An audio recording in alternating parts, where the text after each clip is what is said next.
Welcome, friend, to another journey together. We're so glad to have you here. Tonight, you'll uncover lost teachings that Buddhist masters have passed down through generations to ease a troubled heart and bring lasting calm. If you'd like, feel free to share what time it is and where you are listening from. What I'm about to share with you are forgotten stories from ancient times. Simple tales that hold incredible power to quiet your mind and heal your spirit. These stories have been helping people find peace for over 1,000 years, and tonight they're here for you. Each one carries a hidden truth that can change how you think about your problems, your fears, and the endless noise that keeps you awake at night. You won't find these stories in most books. They've been carefully kept by wise teachers who understood something we've mostly forgotten. Real peace comes not from getting what we want, but from understanding what we already have. The great teacher Thich Nhat Hanh once said, "Sometimes your joy is the source of your smile, but sometimes your smile can be the source of your joy." Tonight, you'll see how these timeless truths can shift everything. As you listen to these remarkable tales, something beautiful will start to happen. The heavy feeling in your chest will begin to lift. Your racing thoughts will slow down and settle. You'll feel yourself melting into a place of deep understanding and true rest. So get comfortable now. Let your whole body relax into whatever supports you. Take a gentle breath with me, and as you let it go, know that you're about to receive ancient wisdom that has been waiting centuries just for this moment. Let us explore our first story about the difference between technical mastery and spiritual expression. This is the calligrapher's circle. In the cultural heart of ancient Japan lived a calligrapher whose reputation for technical excellence was legendary throughout the realm. His brushstrokes were mathematically precise, his characters perfectly proportioned, his compositions flawlessly balanced. Nobles commissioned him for their most important documents, and his scrolls commanded enormous prices in the markets. Yet despite his worldly success, he felt something essential was missing from his art, some mysterious quality that the Zen masters called the spirit of the brush. Determined to unlock this secret, he traveled to a remote mountain monastery to study with a renowned Zen master known for his own calligraphy. The master's work was prized not for its technical perfection, but for its spiritual power. Pieces that seemed to breathe with life, characters that conveyed meaning beyond their literal content. Upon arriving at the monastery, the calligrapher bowed deeply before the master. "Honored teacher," he said, "I have mastered every technical aspect of our art, yet I sense there is something beyond technique that I do not understand. Please teach me the spirit of the brush." The master nodded and led him to a simple room with paper, ink, and brushes laid out on a low table. "Show me your skill," he said, settling onto a cushion. "Paint an enso, a Zen circle." The calligrapher felt confident. He had painted thousands of circles over the years, and this was among the most basic exercises. He prepared his ink with practiced precision, selected the perfect brush, and centered himself in meditation posture. With a single, controlled breath and a lifetime of training guiding his hand, he created a mathematically perfect circle. The line was consistent, the form precise, the closure exact. It was technically flawless. The master examined the circle for a long moment, then shook his head slowly. "No," he said quietly. "This is not alive. It is a cage, drawn by your mind's desire for control. Try again." Confused but determined, the calligrapher attempted another circle, this time focusing on being more spontaneous while maintaining his technical precision. Again, the result was flawless by any measure he understood. Again, the master rejected it. This one is even more dead than the first. You are thinking too much. Let the brush move itself. This pattern continued for hours. Circle after circle emerged from the calligrapher's brush, each one technically superior to anything most artists could produce, yet each one rejected by the master as lifeless, controlled, or dead. With each rejection, the calligrapher's frustration mounted. His usual confidence evaporated. His careful technique began to falter under the pressure of repeated failure. Finally, after dozens of attempts and growing exhaustion, the calligrapher's composure shattered completely. In a moment of total frustration and defeat, he slammed his brush down onto the paper with no thought of technique, control, or outcome. The result was a messy, splattered, incomplete circle, rough edges, uneven thickness, ink bleeding chaotically beyond intended boundaries. He threw the brush down in disgust and buried his face in his hands. "I cannot do it," he cried. "I will never understand what you seek." The master leaned forward and carefully lifted the paper with the crude, imperfect circle. For the first time that day, his face lit up with genuine delight. "Ah!" he exclaimed, his eyes bright with joy. This one has life. This one has a beginning, a breath, a heartbeat. Now you have touched the spirit of the brush." Ancient Buddhist wisdom tells us, in the beginner's mind, there are many possibilities, but in the expert's mind, there are few. This tale unveils the profound difference between mastery that controls and mastery that flows, between perfection that impresses and expression that transforms. Why do we often lose vitality as we gain expertise? Zen Buddhism points to the subtle way that knowledge can become a prison. As we accumulate techniques, rules, and standards, we can become so focused on avoiding mistakes that we forget the purpose of our practice. Our desire for control gradually strangles the very life force we initially sought to express. The calligrapher's perfect circles represent every area of life where we prioritize technical correctness over authentic expression. Consider the musician so focused on playing every note perfectly that the music loses its soul. The speaker so concerned with saying the right words that their message loses its power.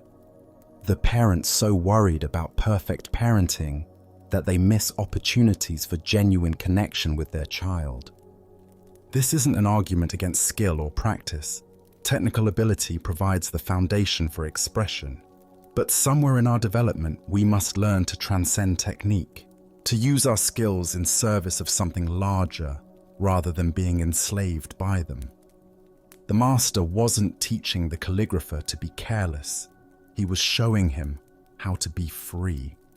Zen master Suzuki Roshi taught, "In the beginner's mind, there are many possibilities. In the expert's mind, there are few." The calligrapher's breakthrough came when his expertise finally cracked, allowing beginner's mind to emerge. In that moment of complete surrender, when all his careful control fell away, something authentic could finally express itself through him. Look at your own areas of expertise or competence. Where might your knowledge have become a constraint rather than a tool? Perhaps it's in parenting, where your accumulated wisdom about the right way prevents you from responding freshly to your child's unique needs. Maybe it's in your career, where your professional identity limits your willingness to take creative risks, or in relationships, where your ideas about how love should look prevent you from loving the person actually in front of you. The Buddha said, "Empty your cup so that it may be filled. Become devoid to gain totality." The calligrapher's cup was so full of technique, knowledge, and identity as an expert that there was no room for the spirit to enter. Only when his expertise was exhausted could something alive emerge. This teaching invites us to hold our competence lightly, to remain beginners even as we develop mastery. True expertise includes the wisdom to know when to forget everything we know and respond freshly to the moment at hand. The most powerful speakers often say the words that surprise even them. The most moving artists create beyond their conscious understanding. The most effective leaders respond to situations their training never covered. Tonight, as you consider your own circles of expertise, can you find the courage to occasionally put down your perfect brush and allow something messier but more alive to emerge? What would happen if you approached familiar situations with beginner's mind, fresh eyes, and willingness to be surprised by what wants to express itself through you? As the Buddha taught, the finger pointing at the moon is not the moon. All our techniques, all our knowledge, all our perfect circles are merely fingers pointing toward the moon of direct experience. Sometimes we must stop looking at our pointing finger and lift our eyes to see what it's actually showing us. Let us explore a story about finding beauty in brokenness. This is the master's tea bowl. A wealthy collector of fine art made his way through the mountain path to visit the renowned Zen master, Keun. This collector was known throughout the province for his exquisite taste and generous patronage of the temple. He had sent many precious gifts over the years: porcelain bowls from the capital's finest artisans, silk scrolls painted by celebrated masters, and bronze vessels that gleamed like captured sunlight. As a patron of great standing, he expected to be received with the temple's most treasured possessions. The afternoon sun filtered through ancient pine trees as the two men sat for tea in the temple's modest reception room. The collector settled onto his cushion, anticipating the ceremony would showcase the beautiful pieces he had gifted. Instead, he watched in growing bewilderment as Master Keun reached for a tea bowl that appeared utterly common: crude earthenware with a large, jagged crack running down its side. The crack had been repaired with golden lacquer that gleamed like a lightning bolt frozen in clay. The collector's practiced eye immediately assessed the piece as worthless. "Master," he said, unable to conceal his dismay, "I have sent you gifts of the finest porcelain from the capital's most skilled craftsmen. These bowls are perfect, without flaw or blemish. Why do you choose to serve tea in this broken, worthless thing?" Master Keun lifted the humble bowl in both hands, feeling its familiar warmth as the tea heated the clay. His weathered fingers traced the golden repair with obvious affection. "You speak truly," he replied with a gentle smile. "Your gifts are indeed perfect. They gleam with technical mastery and remain exactly as they were the day they emerged from the kiln. They have no story to tell because they have never lived." He paused, continuing to hold the cracked bowl with tender reverence. "But this bowl," he said, his thumb following the golden seam, "has journeyed through suffering into wholeness. It was once shattered completely, useless, seemingly beyond repair. Yet here it sits, not hiding its wound, but celebrating it. This crack is not a flaw to be disguised or shame to be hidden. It is the map of its transformation, the proof of its resilience. It is more beautiful for having been broken." The collector looked across the room at his perfect unused bowls displayed pristinely on their shelf, then back at the warm, golden-veined vessel in the master's hands. For the first time, he found himself without words. The Buddha taught, It is in the darkest skies that stars are best seen. This ancient wisdom illuminates the profound truth that emerges from the story of the tea bowl. Our culture obsessively pursues perfection while viewing brokenness as failure. Yet Zen reveals that our wounds often become our greatest teachers, and our scars, our most beautiful features. Why do we instinctively hide our imperfections and celebrate only our polished achievements? Buddhism points to our conditioned mind's deep aversion to suffering and its equally strong attachment to idealized images of success. We learn early to present only our best selves, carefully curating our lives to appear flawless, while secretly carrying shame about our struggles, failures, and the times we've been broken. This tendency toward perfectionism creates a peculiar form of suffering. Like the collector, we admire only what appears untouched by difficulty, missing the profound beauty that emerges from healing. We scroll through social media comparing our inner struggles to others' highlight reels. We hide our mental health challenges, our financial difficulties, our relationship struggles, our career setbacks, all the natural fractures that make us human. The Japanese art of kintsugi, golden repair, embodies this Zen teaching perfectly. Rather than disguising cracks in broken pottery, artisans highlight them with precious metals, creating pieces more valuable than the originals. The philosophy recognizes that breakage and repair are part of an object's history, not something to hide, but to illuminate. Consider your own life's kintsugi moments. Perhaps it was the divorce that taught you self-reliance, the job loss that led to a better career path, the illness that revealed your inner strength, or the addiction that opened your heart to compassion. These experiences, initially devastating, often become the golden seams that make us more beautiful, wise, and capable of helping others. Zen master Suzuki Roshi taught, "Each of you is perfect the way you are, and you can use a little improvement." This paradox captures the essence of accepting our brokenness while remaining open to healing. We don't need to fix ourselves to be worthy of love and respect. We are already whole. Yet our willingness to acknowledge our cracks allows the golden light of wisdom to enter. The Buddha said, "Every experience, no matter how bad it seems, holds within it a blessing of some kind. The goal is to find it." Our task is not to avoid being broken. Life guarantees that we will face difficulties, losses, and failures. Our practice is learning to see these experiences as opportunities for kintsugi, for allowing something more beautiful to emerge from our healing.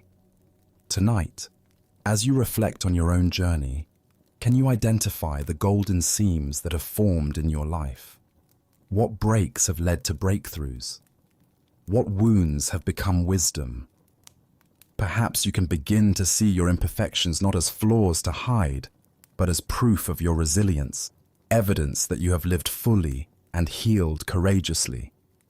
As the Buddha taught, the lotus blooms most beautifully from the deepest and thickest mud.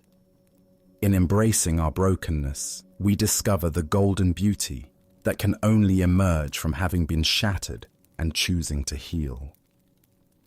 Our next story reveals the weight we carry in our identities. This is the general's name. After decades of commanding armies and conquering territories, the great General Nobutada felt a profound emptiness despite his military glory. The battles that once thrilled him now felt hollow. The victories that once defined him now seemed meaningless. Having spent his entire adult life giving orders and being defined by his rank and achievements, he found himself yearning for something he couldn't name, a peace that had nothing to do with the absence of war. He had heard whispers of a Zen master named Soseki, who lived in a modest monastery high in the mountains. People spoke of this teacher's wisdom in hushed, reverent tones. After his final campaign, instead of returning to his grand estate, Nobutada decided to seek out this master, hoping to find the peace that had eluded him on every battlefield. He arrived at the monastery gates in full ceremonial regalia, his armor polished to mirror brilliance, his family crest displayed prominently on his chest. Decades of command had taught him that presence and authority opened doors, that his name carried weight throughout the realm. "I am General Nobutada," he announced to the small man sweeping leaves near the entrance, his voice carrying the tone of someone accustomed to immediate recognition and deference. "Conqueror of the Eastern Province, victor of the Battle of 10 Rivers, defender of the northern borders, I have come to learn the way of Zen." The master, a slight figure in simple robes, continued his sweeping for a moment before looking up. He offered a small bow, the kind one might give to any traveler. "Welcome, friend," Soseki said with gentle warmth. "The mountain path is dusty and the journey long. Please, leave your shoes here before entering." Nobutada straightened, his military bearing instinctively asserting itself. "I am a general of the realm, not a common traveler. Surely you recognize my name and rank." Master Soseki paused in his sweeping and studied the armored figure before him with kind, penetrating eyes. "That name sounds very heavy," he observed quietly. "And that armor must be quite hot in this warm weather. Perhaps you would be more comfortable leaving them here with your shoes. Inside these walls, you are simply a man who has traveled far and may be thirsty. Would you care for some tea?" For the first time in 30 years of military service, General Nobutada felt the actual weight of his identity. Not just the physical armor, but the invisible burden of constantly maintaining his image, his reputation, his carefully constructed sense of self. Standing before this simple man who showed no reaction to his titles or achievements, he experienced a strange lightness, as if he had been holding his breath for decades and could finally exhale. Slowly, uncertainly, he began to remove his armor. Each piece that fell away, the breastplate emblazoned with his victories, the ceremonial sword that had never left his side, the helmet that commanded instant respect, seemed to remove layers of tension he hadn't realized he carried. As he followed the master inside, barefoot and unadorned, he felt lighter than he had since childhood. Buddha's wisdom reminds us, you are not your thoughts, you are not your emotions, you are not your achievements. You are the awareness that observes them all. The heart of this lesson lies in understanding how completely we can become imprisoned by our own identities, wearing them like armor that protects us but ultimately weighs us down. Why do we cling so desperately to our roles, titles, and achievements? Zen Buddhism reveals that the ego mind constantly seeks to solidify itself through identification with external forms. We become the successful entrepreneur, the devoted parent, the respected professional, the spiritual seeker. And while these roles may serve important functions, problems arise when we mistake these temporary identities for our true nature. Consider how much mental energy you spend maintaining your various identities. At work, you may present yourself as competent and confident. With family, you might be the responsible caretaker. On social media, you curate an image of success or happiness. Each role requires its own armor, its own performance, its own careful maintenance. Like General Nobutada, we can become so identified with these roles that we forget who we are beneath them. This identity clinging creates a peculiar form of suffering. We become trapped by our own success, imprisoned by others' expectations, exhausted by the constant effort of maintaining our image. A CEO fears showing vulnerability. A parent feels guilty for having needs. A spiritual teacher struggles to admit confusion. We build elaborate personas and then become slaves to maintaining them. The Buddha taught, attachment is the root of suffering. This applies not only to material possessions, but to our attachment to who we think we are. When our sense of worth depends entirely on external recognition, achievements, or roles, we live in constant anxiety about maintaining and defending these identities. Zen practice invites us to periodically remove our armor and discover who we are underneath our roles and achievements. In meditation, we sit without titles, without status, without the elaborate story of our lives. We return to simple presence, breathing, aware, alive. This isn't about rejecting our responsibilities or achievements, but about not being imprisoned by them. Master Eckhart taught, the most powerful prayer, one well-nigh omnipotent, consists of only 2 words: thank you. When we can appreciate our roles and achievements without being defined by them, we discover tremendous freedom. We can be a general when leadership is needed, a student when learning is required, a parent when nurturing is called for, without any of these temporary roles becoming our permanent identity. Tonight, as you prepare for rest, what armor might you consciously set aside? What roles, expectations, or identities can you temporarily release? Can you discover the simple awareness that exists before you put on tomorrow's costumes and titles? Perhaps you'll find, like the general, that you are far lighter and freer than you've been carrying yourself to be. As the Buddha said, you yourself, as much as anybody in the entire universe, deserve your love and affection. This love begins with accepting yourself beyond all the roles you play, all the achievements you've accumulated, and all the ways you've learned to present yourself to the world. Let us continue on our journey with a tale about perfection and purpose. This is the unraked garden. In the mountains of ancient Japan, a young monk named Jin had been entrusted with one of the temple's most sacred responsibilities, tending the famous rock garden that drew visitors from across the province. This wasn't merely a gardening task, but a spiritual practice, an opportunity to cultivate mindfulness through the meditative art of creating beauty. Every morning before the first hint of dawn, Jin would rise in silence and make his way to the garden with his wooden rake. The white gravel stretched before him like a canvas of infinite possibility. With meticulous care and deep concentration, he would spend hours creating perfect flowing patterns that resembled ocean waves frozen in stone. Each line had to be precisely spaced, each curve flowing seamlessly into the next. Not a single piece of gravel could be out of place. Not one line could show hesitation or imperfection. The garden became Jin's masterpiece.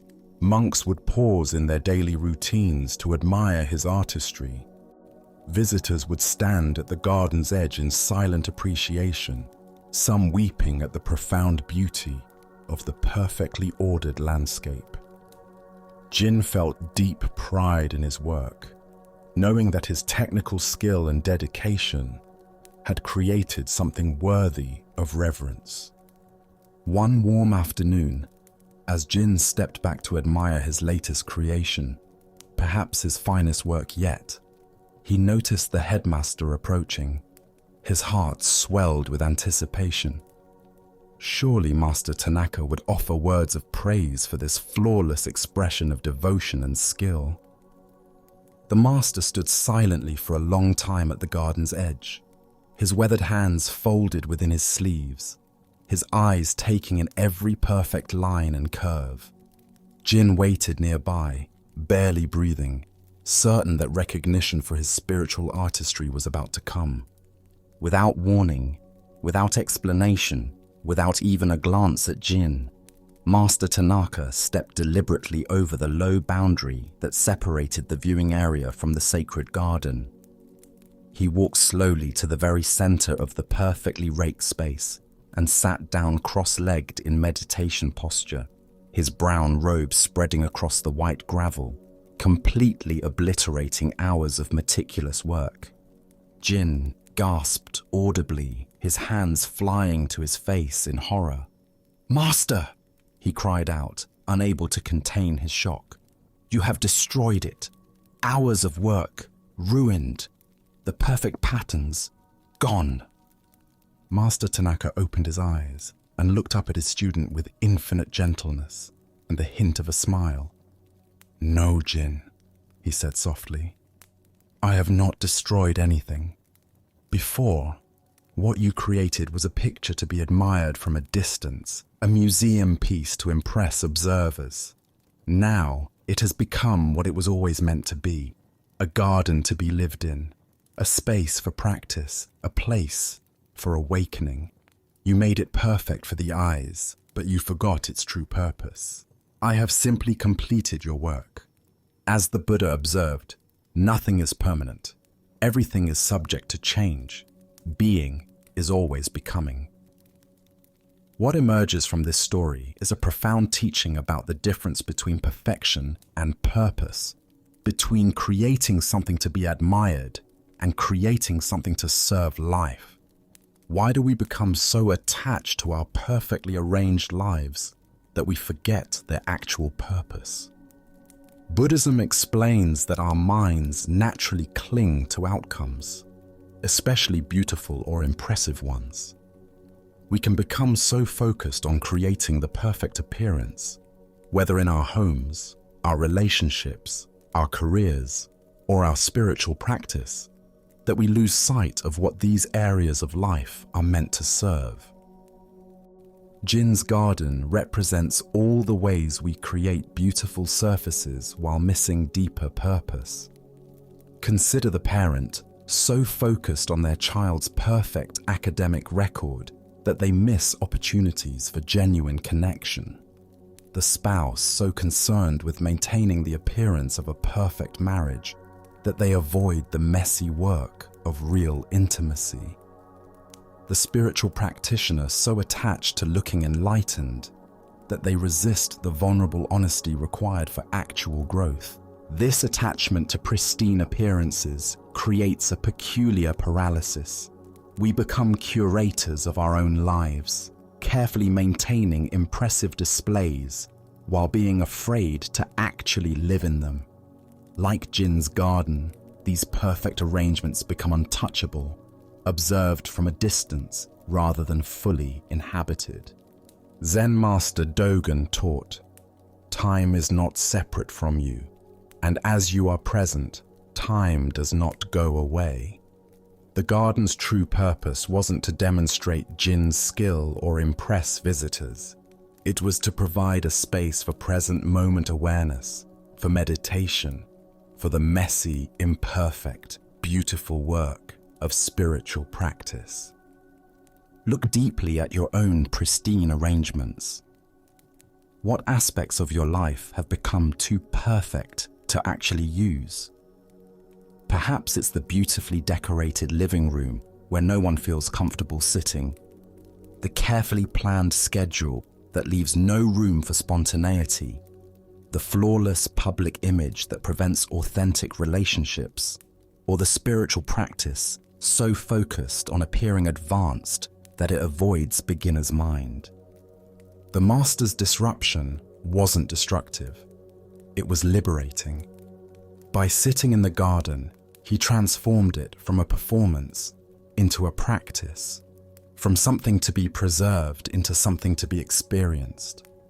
His robes spreading across the perfect lines created a new kind of beauty, the beauty of purpose fulfilled, of space actually inhabited, of perfection surrendered for the sake of presence. This story challenges our deepest assumptions about value and beauty. We're conditioned to believe that maintaining perfect appearances is spiritual practice, when often the opposite is true. Real spiritual growth happens in the disrupted garden, in the messy middle of actual living, in the courage to inhabit our lives fully rather than simply curating them carefully. The Buddha said, "Peace comes from within. Do not seek it without." The peace Jin was seeking through external perfection was always available in the simple act of presence, whether the garden was perfectly raked or beautifully disrupted. True meditation doesn't require perfect conditions. It transforms whatever conditions arise into opportunities for awakening. Tonight, as you look around your own perfectly arranged spaces, can you find the courage to actually live in them? What beautiful display might you be willing to disturb for the sake of genuine experience? Perhaps you'll discover, like Jin, that the most profound beauty emerges not from untouchable perfection, but from the willingness to sit down fully in the middle of your life. As the Buddha taught, better it is to live one day seeing the rise and fall of things than to live 100 years without ever seeing the rise and fall of things. The garden's lines will be raked again tomorrow, but this moment's opportunity for presence is irreplaceable. As we continue our journey through the wisdom of Zen Buddhism, let us turn to a story about the source of our experience. This is the echo and the silence. A young boy lived with his grandmother in a small village, nestled in a valley surrounded by towering mountains. The child was naturally curious and loved to explore the world around him, discovering new wonders in the forests, streams, and rocky cliffs that formed his playground. One day, while wandering near the edge of a deep canyon that cut through the mountains, he made an exciting discovery. When he called out "hello" into the vast space, his voice came bouncing back to him from the canyon walls. "Hello!" Delighted by this magical phenomenon, he began experimenting with different sounds. "You are wonderful," he shouted, and the echo replied warmly, "You are wonderful." The boy clapped his hands and laughed as the sound returned to him multiplied and rich. For days, the boy returned to his special place to play with his echo friend. He would share jokes, sing songs, and tell stories, always receiving his own voice back, as if the canyon itself was talking to him. The echo became his constant companion, always agreeing with him, always responding with exactly what he wanted to hear. One afternoon, however, the boy arrived at the canyon feeling upset. Another child in the village had pushed him during play, and angry feelings burned in his chest. Instead of his usual cheerful greetings, he screamed into the canyon, "I hate you!" To his shock and terror, the echo screamed back, just as fiercely, "I hate you!" The boy's anger instantly transformed into fear. His echo friend had never spoken to him this way before. Confused and frightened, he ran home to his grandmother, tears streaming down his face. "Grandmother," he cried, "there's a mean person living in the canyon who hates me. He said terrible things to me." His wise grandmother listened carefully to his story, her weathered hands gently stroking his hair as he sobbed. When he finished, she took his hand. "Come," she said softly, "let me show you something." She led him back to the edge of the canyon, where the boy hung back nervously, afraid of encountering the angry voice again. But his grandmother simply stood at the cliff's edge in perfect silence. The wind moved through the trees. A bird called in the distance, but from the canyon came only peaceful quiet. After several minutes of this deep silence, she turned to her grandson. "Tell me, what did you hear?" "Nothing, grandmother," the boy whispered. "Just quiet." She nodded with infinite gentleness. "Exactly, my dear one. You see, you have been listening to the echo of your own voice and believing it was someone else speaking. When you called out with joy, joy returned to you. When you called out with anger, anger returned to you. But the canyon itself is neither joyful nor angry. It simply gives back what you offer it." She knelt down to meet his eyes. "The world is like this canyon, dear child. It reflects back to us what we send into it. When we approach life with kindness, we often find kindness reflected back. When we approach with anger or fear, these feelings echo back to us as well. But true peace doesn't come from trying to control what the world echoes back to us. It comes from understanding the silence that exists before we speak at all. The Buddha once said, "Hatred is never appeased by hatred in this world. By non-hatred alone is hatred appeased. This is a law eternal." The deeper teaching here shows us how completely we create our own experience through the quality of consciousness we bring to each moment. Why do we so often believe that our emotional reactions originate outside ourselves?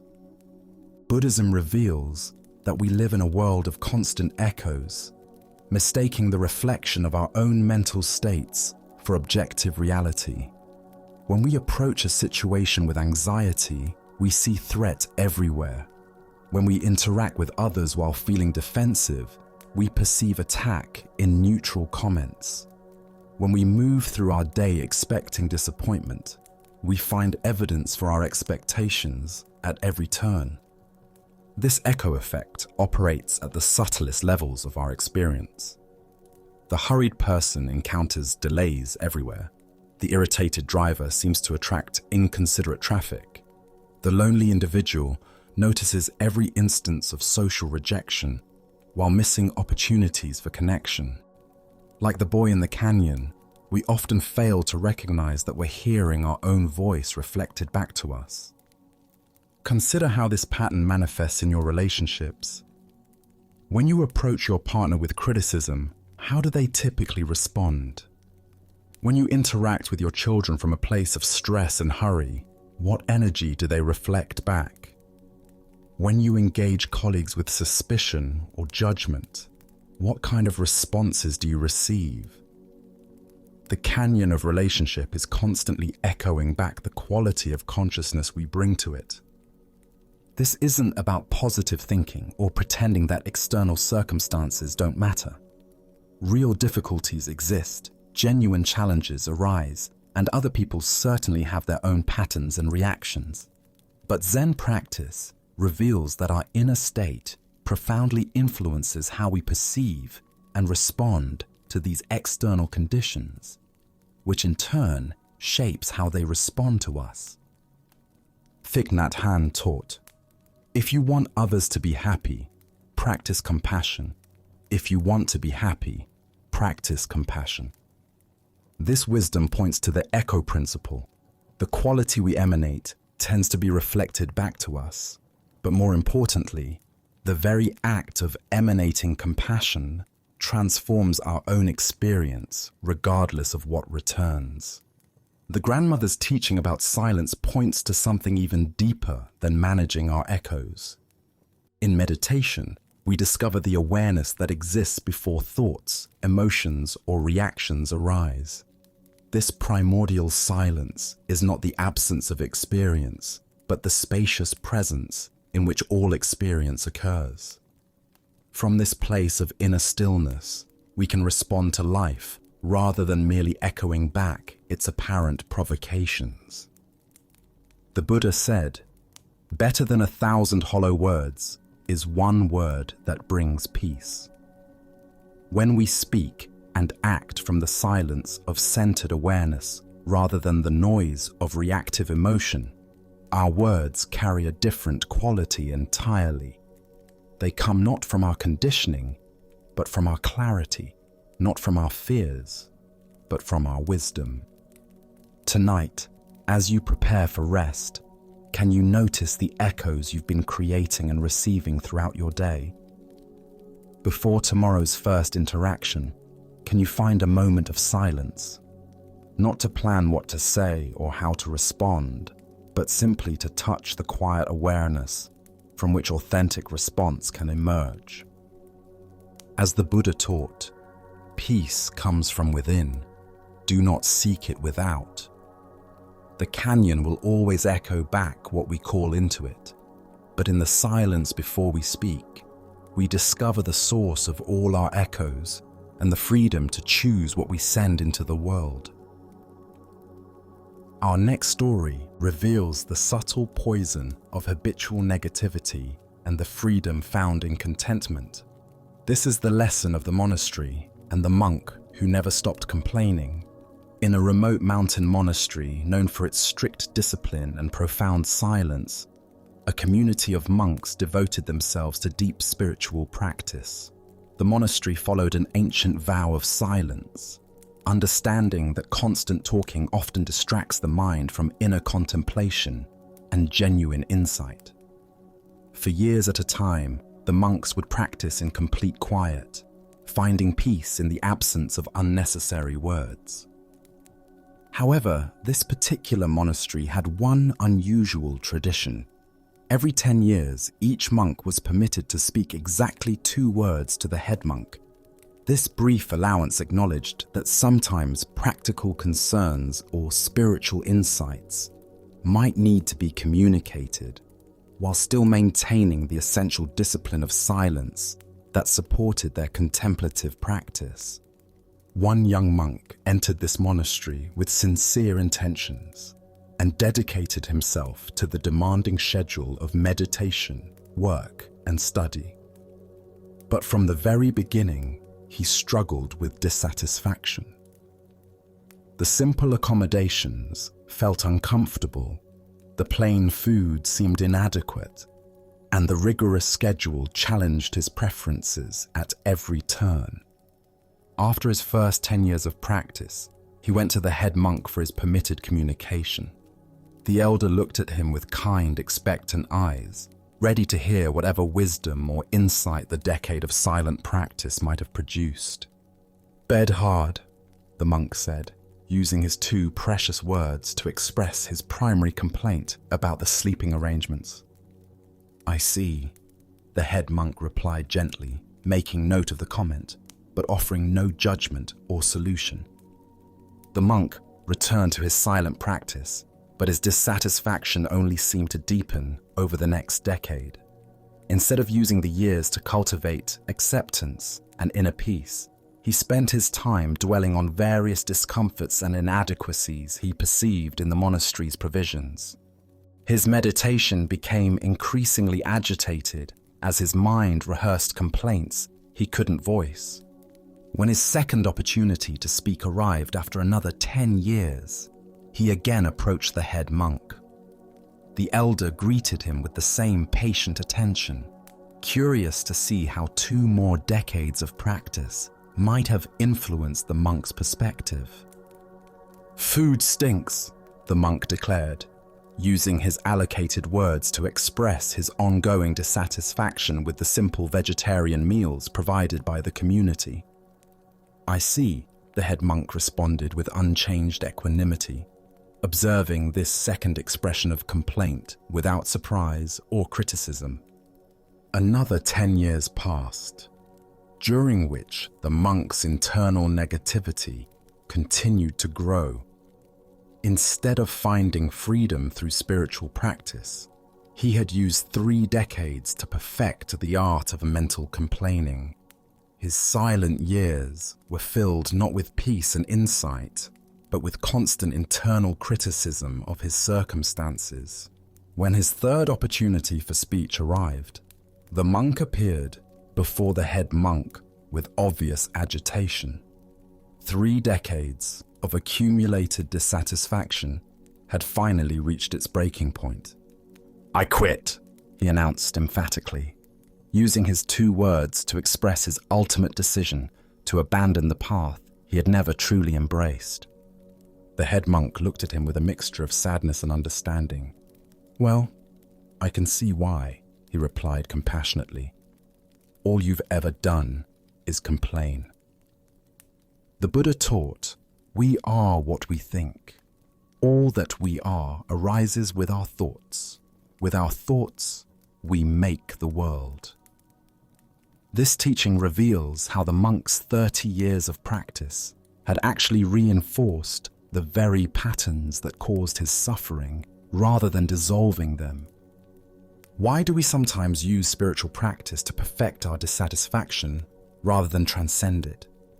Zen Buddhism points to our tendency to bring our habitual mental patterns into any environment, then blame external circumstances for our internal states. The monk never truly engaged with the practice. He simply endured it while maintaining his resistance. The monastery's conditions weren't the source of the monk's suffering. His attitude toward those conditions was. Countless other monks had found peace, insight, and profound contentment in the exact same circumstances. The difference lay not in what they experienced, but in how they related to their experience. Consider your own patterns of complaint and dissatisfaction. How much of your mental energy goes toward rehearsing grievances about circumstances you cannot change?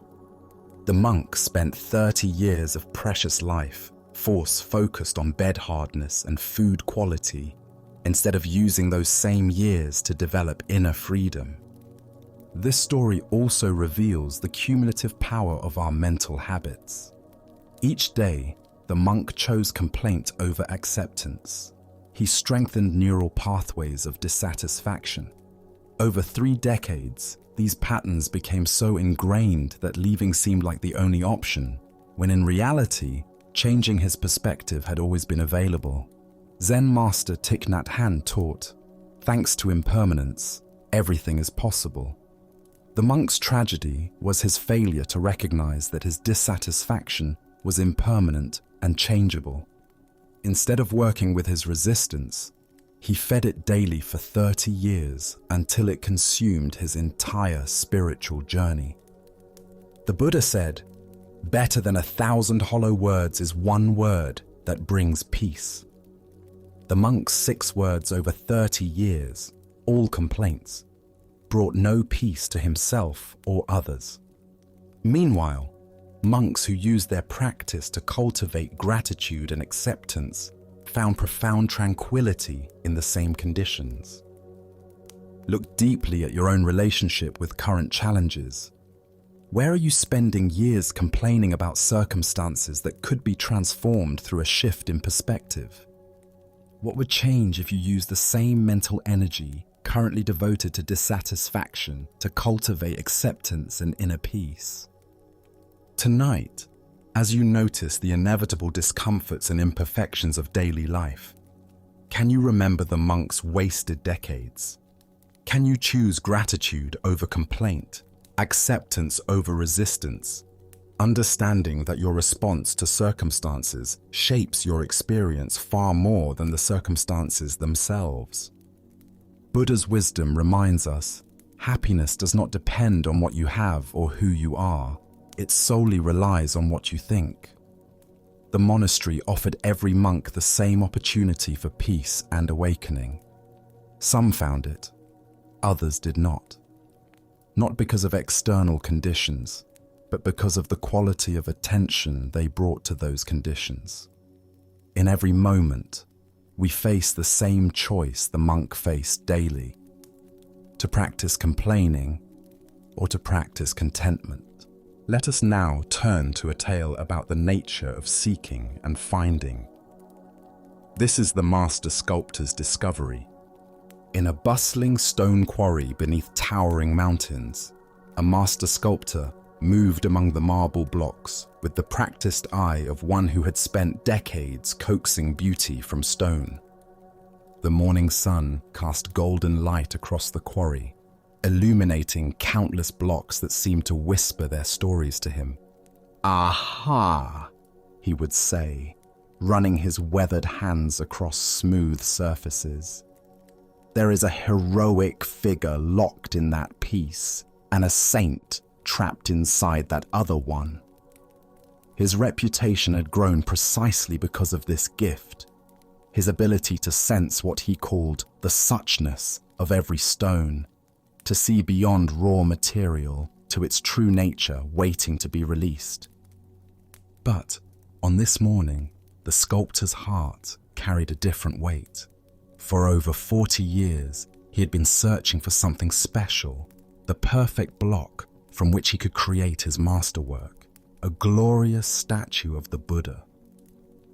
His energies were waning now, and still this elusive Buddha block remained hidden from him. He had traveled to great quarries around the world, consulted experts, hired specialists to scour remote areas, yet nowhere could he find that one perfect slab that would allow him to release the most perfect likeness of Buddha. Feeling the weight of his lifelong quest, the sculptor sought consolation from a local Zen priest who headed a small temple at the end of his street.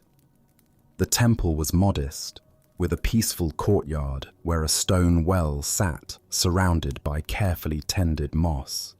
"Master," the sculptor said, bowing deeply, "I have searched for 40 years for the perfect stone from which to carve the Buddha. My life's work remains incomplete." The priest listened with kind eyes, then smiled gently. "No problem," he said with such simplicity that the sculptor felt both confused and hopeful. "Do you mean you can tell me where I might find the perfect material from which I can release the Buddha of my dreams?" the sculptor asked, excitement rising in his voice. "Of course." "Where?" The priest raised his hand and pointed across the courtyard. "Over there," he said, indicating the stone well. The excited sculptor hurried to the well and peered down into the still, dark water. There, looking back at him with the same questioning eyes, the same lined face marked by years of searching, was his own reflection. Buddha's wisdom reminds us, if you cannot find the truth right where you are, where else do you expect to find it? The deeper teaching here shows us that what we seek most desperately often lies not in some distant place or perfect circumstance, but in the very ground of our own being. Why do we exhaust ourselves searching everywhere except within? Zen Buddhism reveals that we become so focused on the object of our search that we forget to examine the searcher. The sculptor had examined thousands of stones, traveled countless miles, yet never considered that the very consciousness doing the seeking was itself the perfect material for awakening. Consider how often throughout your day you postpone contentment, waiting for better circumstances. "I'll be happy when I get the promotion, find the right partner, when conditions are finally perfect."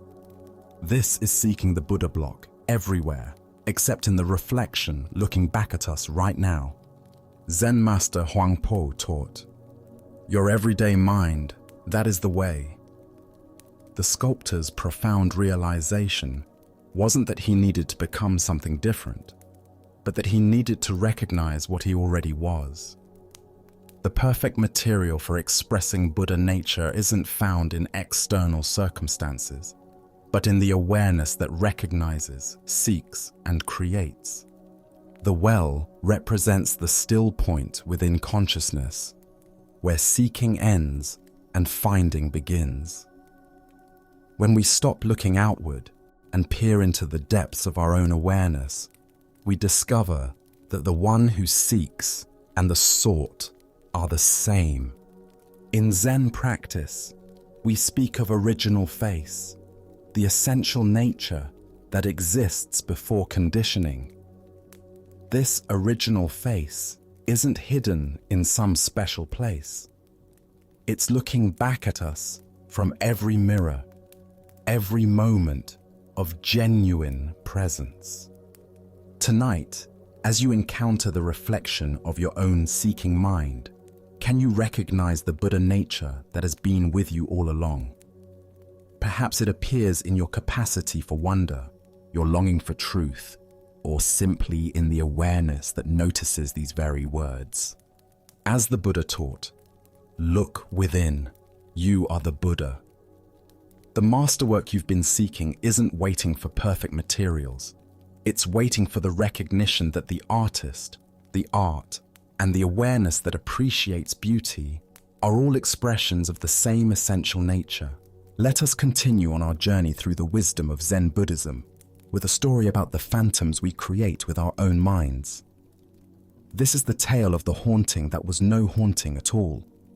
A man lived peacefully with his beloved wife for many years, their love deep and genuine, their companionship a source of daily joy. But as fate would have it, she became gravely ill. As she lay on her deathbed, her breathing shallow and her strength fading, she grasped her husband's hand with surprising force. "My darling," she whispered, her eyes filled with both love and fear. "I cannot bear the thought of leaving you, and I cannot bear the thought of you loving another. Promise me that when I am gone, you will not see any other women. Promise me you will remain faithful to my memory forever, or I swear I will return from the grave to haunt you." The husband, his heart breaking at her words and her impending departure, made the promise she demanded. What else could he do? In that moment of grief and love, he would have agreed to anything to ease her suffering and honor their bond. For several months after her death, the widower kept his word. He avoided social gatherings, declined invitations, and turned away from any possibility of female companionship. His world became small and lonely, filled only with work and memories. But as time passed, and the sharpest edge of grief began to soften, he found himself drawn back into the world of the living. It was at a local market that he met her, a kind woman with gentle eyes and a warm smile. Despite his promise to his deceased wife, he found himself drawn to this new person. Conversations led to friendship. Friendship deepened into affection. And eventually, despite his guilt and internal conflict, he fell in love again. The night he and his new love became engaged, his worst fears materialized. As he lay in bed, the room suddenly grew cold, and there before him stood the unmistakable figure of his dead wife. Her face was pale with anger, her eyes blazing with accusation. "You have broken your promise to me," she said, her voice carrying the chill of the grave. "You have betrayed our love and dishonored my memory." But what truly terrified the man was not just her appearance. It was her impossible knowledge. Night after night, she would return to torment him, recounting in perfect detail everything that had transpired between him and his fiancée. She would repeat their conversations word for word, describe their private moments, reveal their most intimate exchanges. Nothing remained hidden from this ghostly presence. The haunting became so intense that the man could no longer sleep.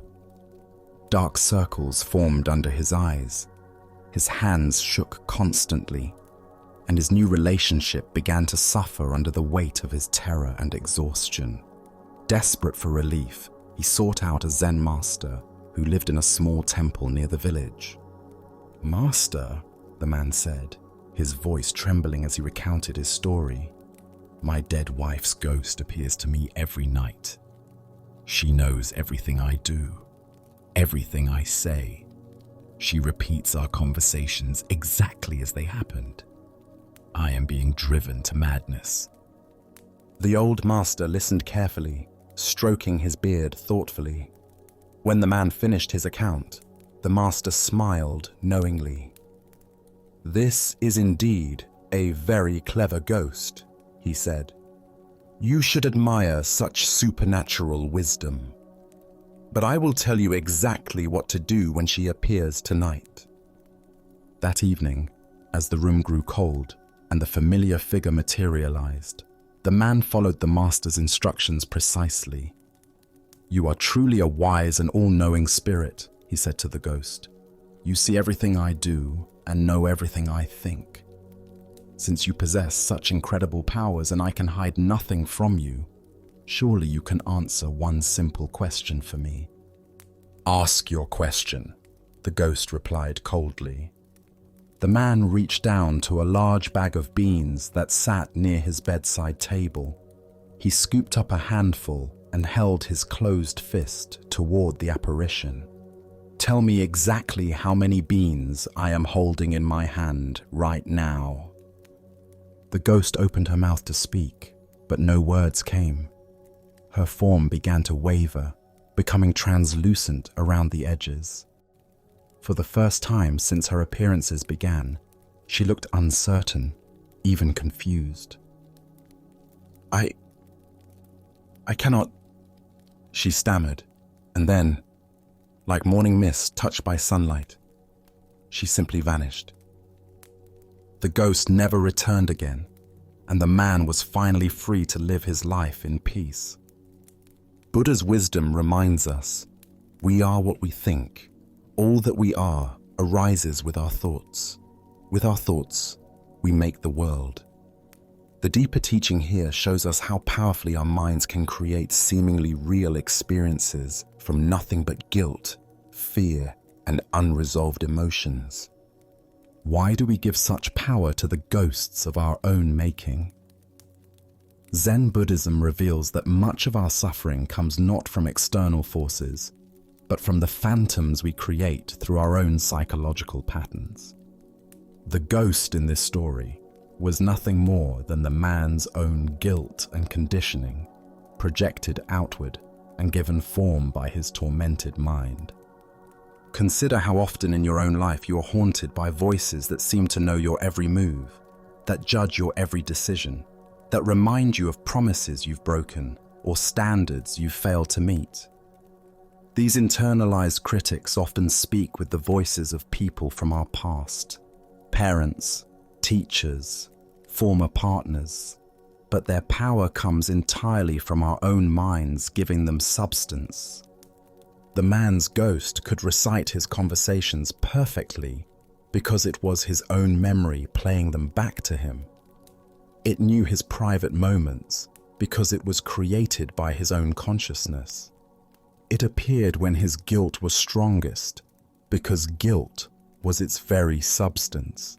The ghost was real in its effects, but had no independent existence. In Zen practice, we learn to distinguish between what is actually present and what our minds are adding to the situation.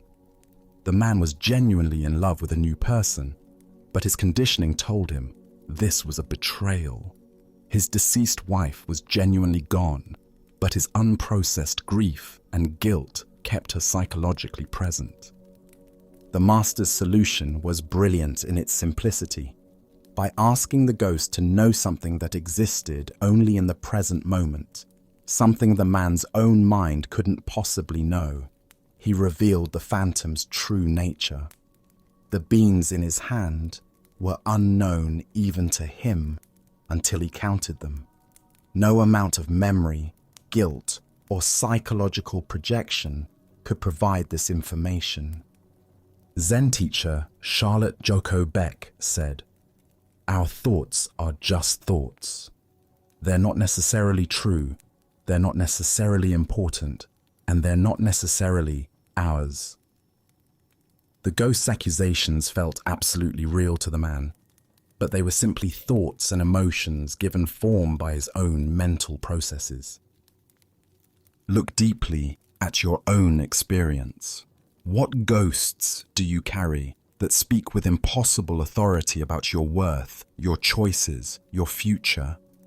Often these voices claim to know things they cannot possibly know, what others really think of you, what will happen if you take risks, whether you deserve happiness or love. The Buddha taught, the mind is everything, what you think you become. When we understand that we are constantly creating our experience through the stories we tell ourselves, we begin to see that we also have the power to question these stories, to test their validity, to challenge their authority over our lives. Tonight, as you notice the familiar voices of self-doubt, guilt, or fear arising in your mind, can you remember the man and his handful of beans? Can you find the courage to ask these internal critics to prove their supernatural knowledge by answering questions they cannot possibly answer? Can you recognize that the very thoughts that seem to know everything about you actually know far less than they claim?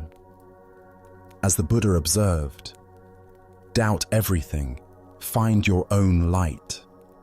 The ghosts that haunt us lose their power the moment we stop feeding them with our belief, the moment we see them for what they truly are, not supernatural visitations, but creations of our own minds that can be dissolved as easily as they were formed. Let us continue on our journey with a story about the intensity required for genuine spiritual awakening. This is the tale of the drowning lesson. Beside a crystal-clear mountain river, where water flowed over smooth stones with the endless song of moving current, a hermit had established his practice. For years, he had lived in solitude, finding in the rhythm of flowing water and changing seasons a perfect mirror for the movements of his own consciousness. One morning, as golden sunlight filtered through the canopy and the air carried the fresh scent of mountain laurel, a young man approached the hermit's simple dwelling. The seeker had traveled far, his clothing dusty from the journey, his face earnest with spiritual longing. "Master," the young man said, bowing respectfully, "I wish to become your disciple." The hermit looked up from his contemplation, studying the newcomer with eyes that had grown accustomed to reading the subtle signs of genuine versus superficial spiritual interest. "Why?"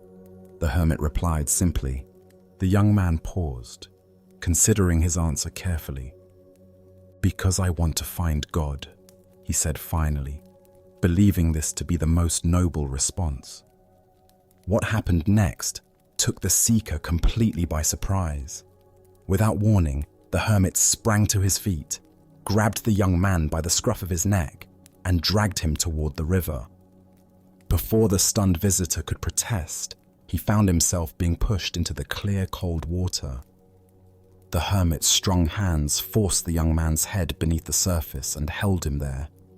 Panic set in immediately. The seeker's lungs began to burn as his oxygen depleted.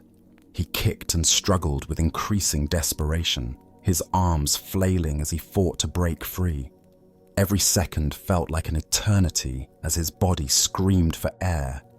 Nothing existed except the urgent, overwhelming need to breathe. After what seemed like a lifetime but was probably only a minute, the hermit finally pulled the gasping young man up out of the water. The seeker coughed violently, water streaming from his nose and mouth as he struggled to fill his lungs with precious air. His entire body shook from cold, shock, and the aftermath of near drowning. When his breathing finally normalized, the hermit spoke again, his voice carrying a different quality, still gentle, but charged with unmistakable intensity. "Tell me," he said, watching the young man's face carefully, "what did you want most of all when you were underwater?" The answer came without hesitation, raw and honest. "Air." The hermit nodded slowly, satisfied that his lesson had found its mark. "Very well," he said. "Go home and come back to me when you want God as much as you just wanted air." Without another word, the hermit turned and walked back to his place of meditation, leaving the dripping, shaken young man to contemplate the profound teaching he had just received. Buddha's wisdom reminds us, thousands of candles can be lighted from a single candle, and the life of the candle will not be shortened. Yet this wisdom must be ignited by genuine spiritual fire, not merely intellectual interest. The hermit's dramatic teaching illuminates the difference between casual spiritual curiosity and the total commitment that authentic awakening requires. What emerges from this story is recognition that spiritual seeking demands the same intensity and urgency we naturally bring to physical survival. The young seeker thought he wanted God, but his desire was still within the realm of preference rather than necessity. He wanted spiritual awakening as an addition to life rather than as life itself. Why do we approach spiritual development with tentative commitment? First is our attachment to comfort and the familiar. Genuine transformation requires letting go of who we think we are, which the ego experiences as death. Second is our misunderstanding of what spiritual seeking entails. Popular culture presents awakening as a pleasant expansion, but traditional teachings describe it as a dismantling of illusion. Third is our tendency to compartmentalize spirituality as one area among others, rather than a complete reorientation of our relationship to existence. Consider how this plays out in contemporary seeking. We collect techniques like trophies, jumping from meditation retreats to healing workshops to consciousness conferences, accumulating experiences without allowing any single practice to fundamentally transform us. We want the insurance policy of spiritual development without paying the premium of total dedication. The drowning experience represents what mystics call the dark night of the soul, moments when our usual sources of identity and security are stripped away. In such moments, we discover what we truly value most deeply. This is the quality of desire that spiritual awakening requires. Zen teacher Charlotte Joko Beck wrote, "Practice is not about achieving some special state. Practice is about being willing to die to who you think you are." The hermit's lesson brought the young seeker face to face with this death-like quality of authentic spiritual work. This intensity doesn't mean spiritual practice should be grim. Rather, it means bringing the same passionate engagement to inner development that we naturally bring to whatever we value most deeply. A musician practicing for Carnegie Hall, a scientist pursuing a breakthrough, all demonstrate the focused dedication that spiritual awakening requires. The river represents the flow of ordinary consciousness, where we spend most of our time skimming along the surface. Being pushed underwater symbolizes the necessity of going deeper into the unconscious patterns that actually govern our lives. This depth work requires the same survival level intensity the seeker experienced when deprived of air. Tonight, as you consider your own spiritual aspirations, can you honestly assess the quality of your desire? Is your seeking driven by curiosity and preference, or by necessity?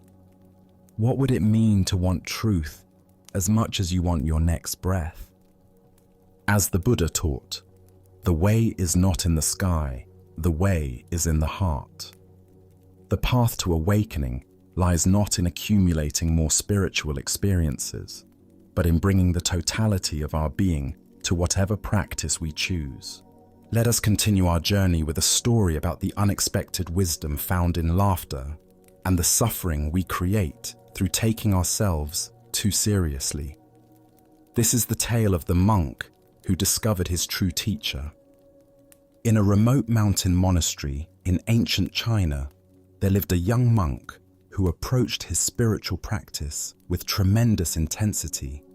Every morning before dawn, he would rise for meditation, sitting in perfect posture for hours without moving. He studied the Buddhist texts with scholarly precision, memorizing sutras and debating philosophical points with fierce concentration.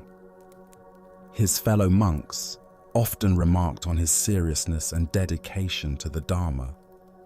One crisp autumn morning, while studying a particularly complex passage about the nature of emptiness, the young monk encountered something that completely baffled him. The text seemed to contradict everything he thought he understood about Buddhist philosophy.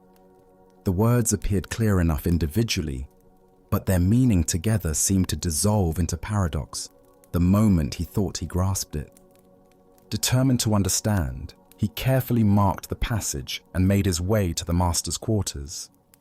The old teacher sat in his simple room, sunlight streaming through paper windows, creating patterns of light and shadow on the wooden floor. "Venerable master," the monk said, bowing deeply, "I have encountered a teaching that I cannot comprehend. Could you please illuminate its meaning for me?" He recited the passage with careful precision, explaining his confusion and the various interpretations he had considered. The master listened attentively, nodding occasionally, his expression thoughtful and engaged. When the young monk finished his earnest explanation, something unexpected happened. The master's face suddenly broke into a broad smile, then quiet chuckling, and finally erupted into hearty, uncontrollable laughter. His whole body shook with mirth, tears streaming down his weathered cheeks. The monk stood frozen, completely bewildered. This was not the response he had anticipated. Where he expected profound wisdom and careful explanation, he found only laughter. The master's amusement seemed to fill the entire room, echoing off the walls and growing even more intense. Without offering any explanation, the master stood up, still laughing, and walked out of the room, leaving the young monk alone with his confusion and growing distress. For the next 3 days, the monk could think of nothing else. The master's inexplicable laughter haunted him constantly.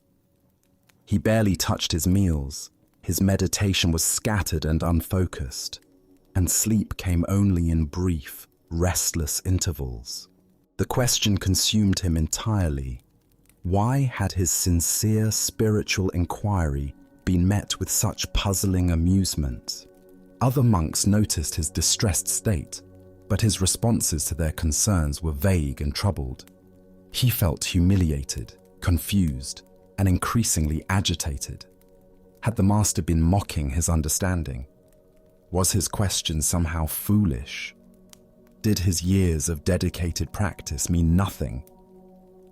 Finally, unable to bear the torment any longer, he returned to the master's room. This time, he didn't bow or recite passages. Instead, he spoke directly from his heart. "Master, for 3 days I have been deeply disturbed by your reaction to my question. I cannot eat, sleep, or meditate properly. Please tell me, why did you laugh at my sincere seeking? Have I done something wrong?" The master's expression became gentle and compassionate. He gestured for the young monk to sit beside him, then spoke with quiet clarity. "Monk, do you know what your problem is?" the master asked kindly. "Your problem is that you are worse than a clown." The words hit the young monk like a physical blow. His eyes widened in shock and dismay. "Venerable sir, how can you say such a thing? How can I be worse than a clown? I have dedicated my life to spiritual practice, to understanding the Buddha's teachings. I have sacrificed worldly pleasures and pursued wisdom with complete sincerity. How can you compare me to a mere entertainer?"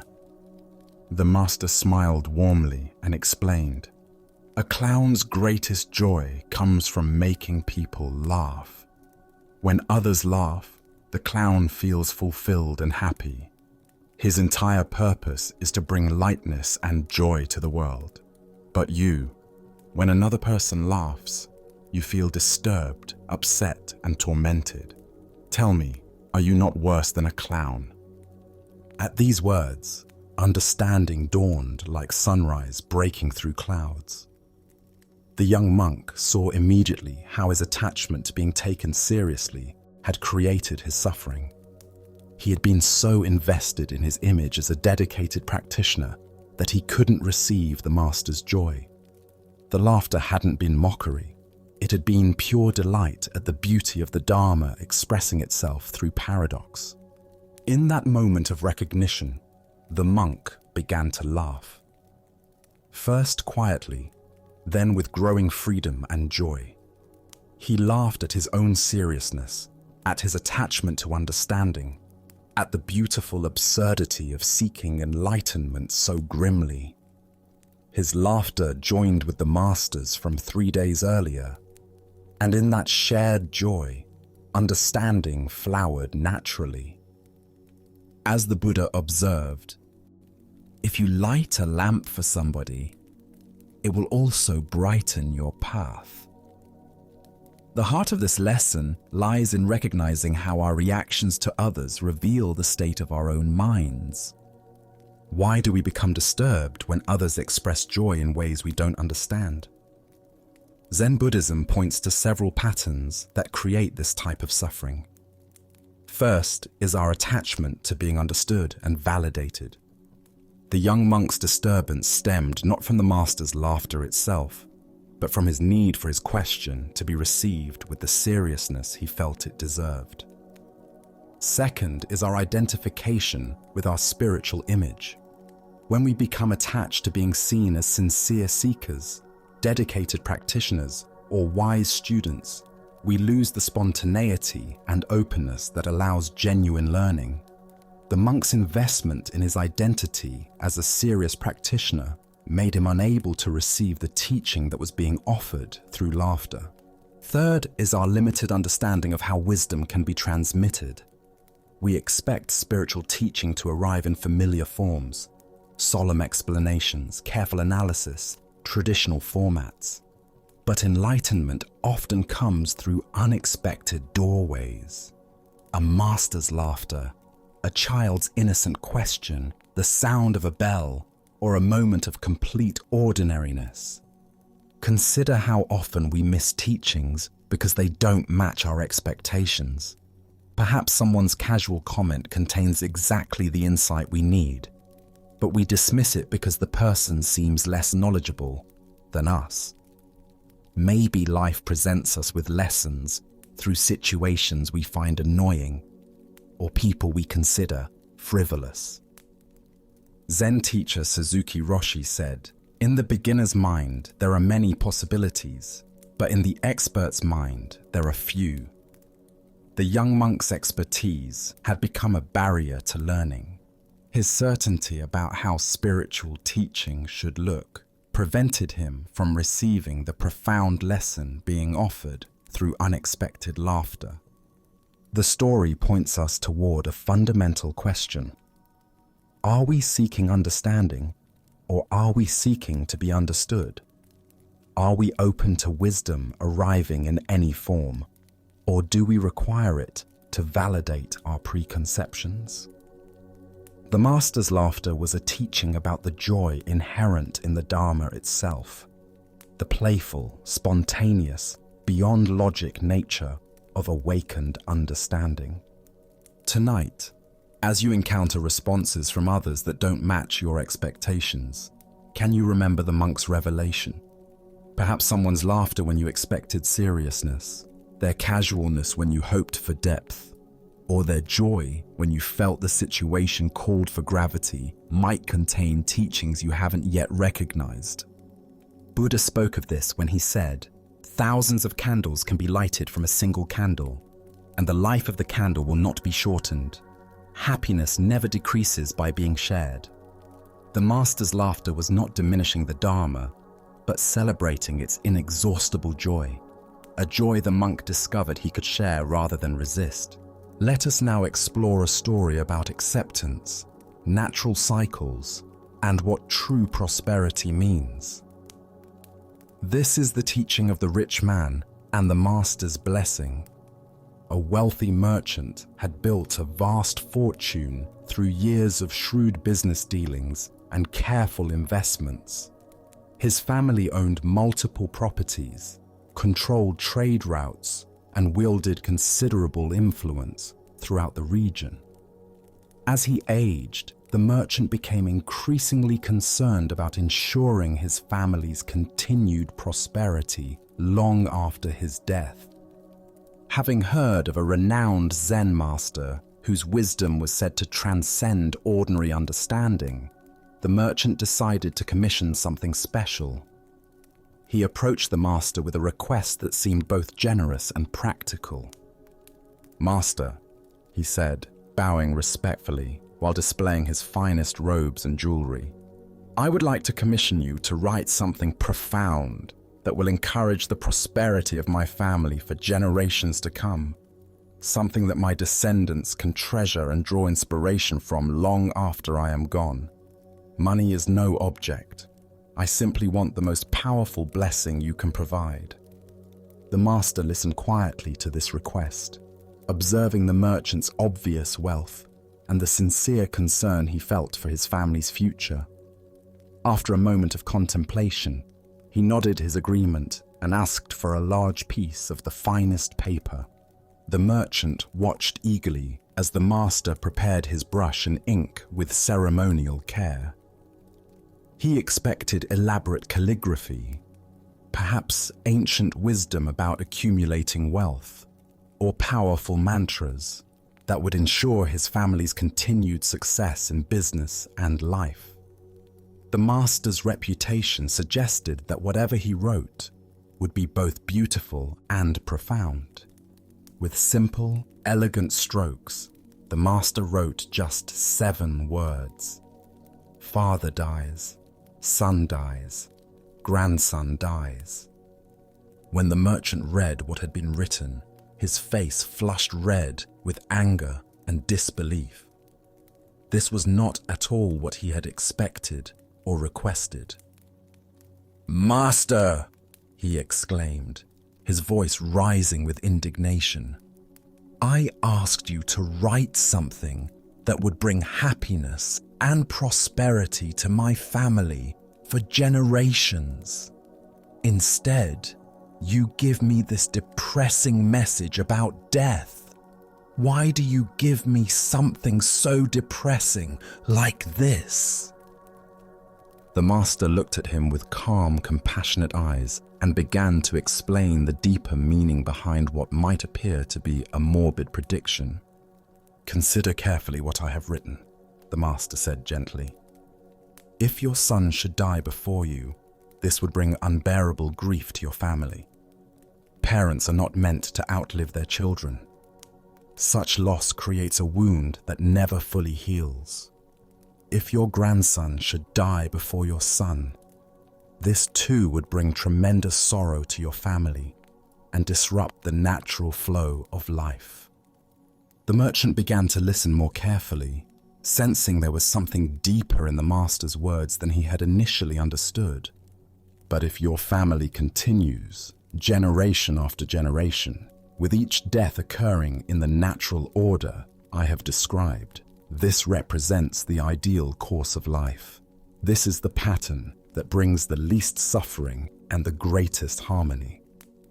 This natural succession, where each generation has time to live fully before passing responsibility to the next, is true happiness and genuine prosperity." As the Buddha taught, of all things, impermanence is the most sacred. This ancient wisdom illuminates why accepting the natural order of life and death creates more genuine peace than any accumulation of material wealth ever could. Why do we resist the fundamental reality that all things, including our own lives, and those of our loved ones are temporary. Zen Buddhism reveals that much of our suffering comes from fighting against impermanence rather than finding peace within its natural rhythms. The merchant's initial understanding of prosperity was limited to material accumulation, wealth, property, and influence that could be passed down through generations. But the master pointed to a deeper form of prosperity, the blessing of a family that experiences life and death in harmony with natural order rather than in tragic disruption of it. Consider how different our relationship to mortality becomes when we see death not as failure or tragedy, but as the natural conclusion of a life fully lived. The master's blessing wasn't morbid. It was recognition that the greatest gift we can wish for our families is that each generation has the opportunity to live completely before making way for the next. This teaching also reveals the limitation of trying to control the future through accumulation of resources. The merchant wanted to ensure his family's prosperity through external means, but the master suggested that true prosperity comes from accepting life's fundamental conditions rather than attempting to transcend them. In our modern context, we often measure family success by material legacy, the wealth we leave behind, the properties we pass down, the financial security we provide. But how often do we consider the emotional and spiritual legacy of a family that understands and accepts life's natural rhythms? The Buddha said, "All conditioned things are impermanent. Strive on with diligence." This teaching reminds us that even while we work diligently to create good conditions for ourselves and our loved ones, the ultimate prosperity comes from understanding and accepting the temporary nature of all achievements. Look deeply at your own hopes and fears for your family's future. How much energy goes toward trying to control outcomes that are ultimately beyond our control? What would it mean to wish for your loved ones not immunity from life's natural processes, but wisdom and acceptance in meeting them? The master's blessing contains a profound recognition. The alternative to natural order is not preservation, but tragedy. By wishing for the normal sequence of generational transition, he was wishing for the absence of the premature deaths and disrupted cycles that create the deepest forms of suffering. Tonight, as you consider what you most hope for your family and loved ones, can you remember the master's wisdom?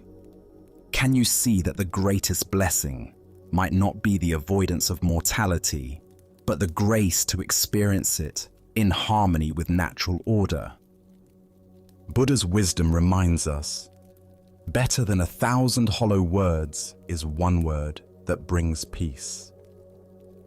The master's 7 words brought the merchant face to face with the ultimate reality that no amount of wealth can change: our participation in the endless cycle of birth, life, and death that characterizes all existence. True prosperity lies not in escaping this cycle, but in dancing gracefully within it. Let us now turn to a tale about the courage to trust life's current. This is the story of the Crystal River. In the depths of a great crystal river, where water flowed clear as mountain air, there lived an entire village of small creatures. The river's current moved above them like a gentle breath, carrying the wisdom of countless springs and distant seas.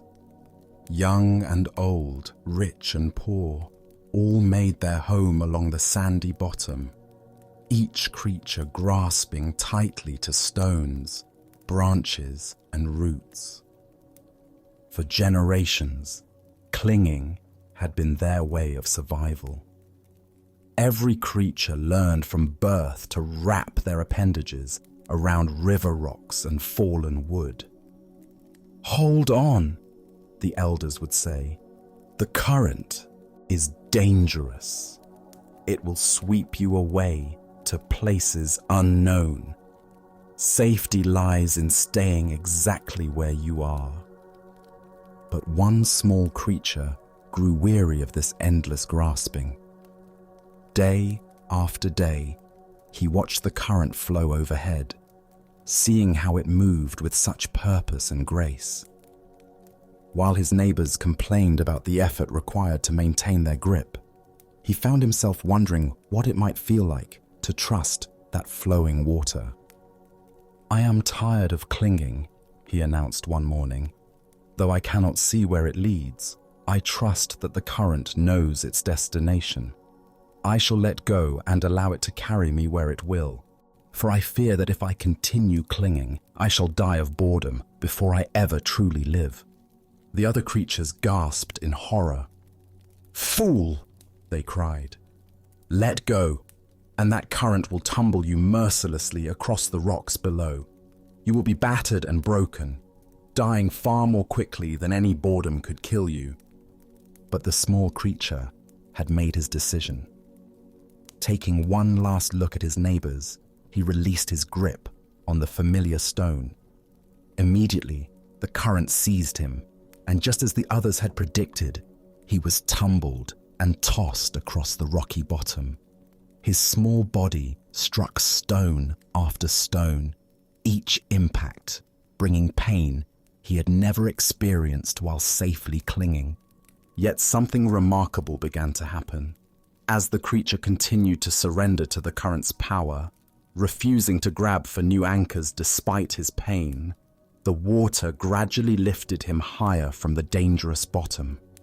The tumbling ceased. The rocks could no longer reach him. Now he flowed with the current itself, no longer fighting its direction, but becoming one with its movement. As he traveled downstream, creatures in distant parts witnessed something they had never seen.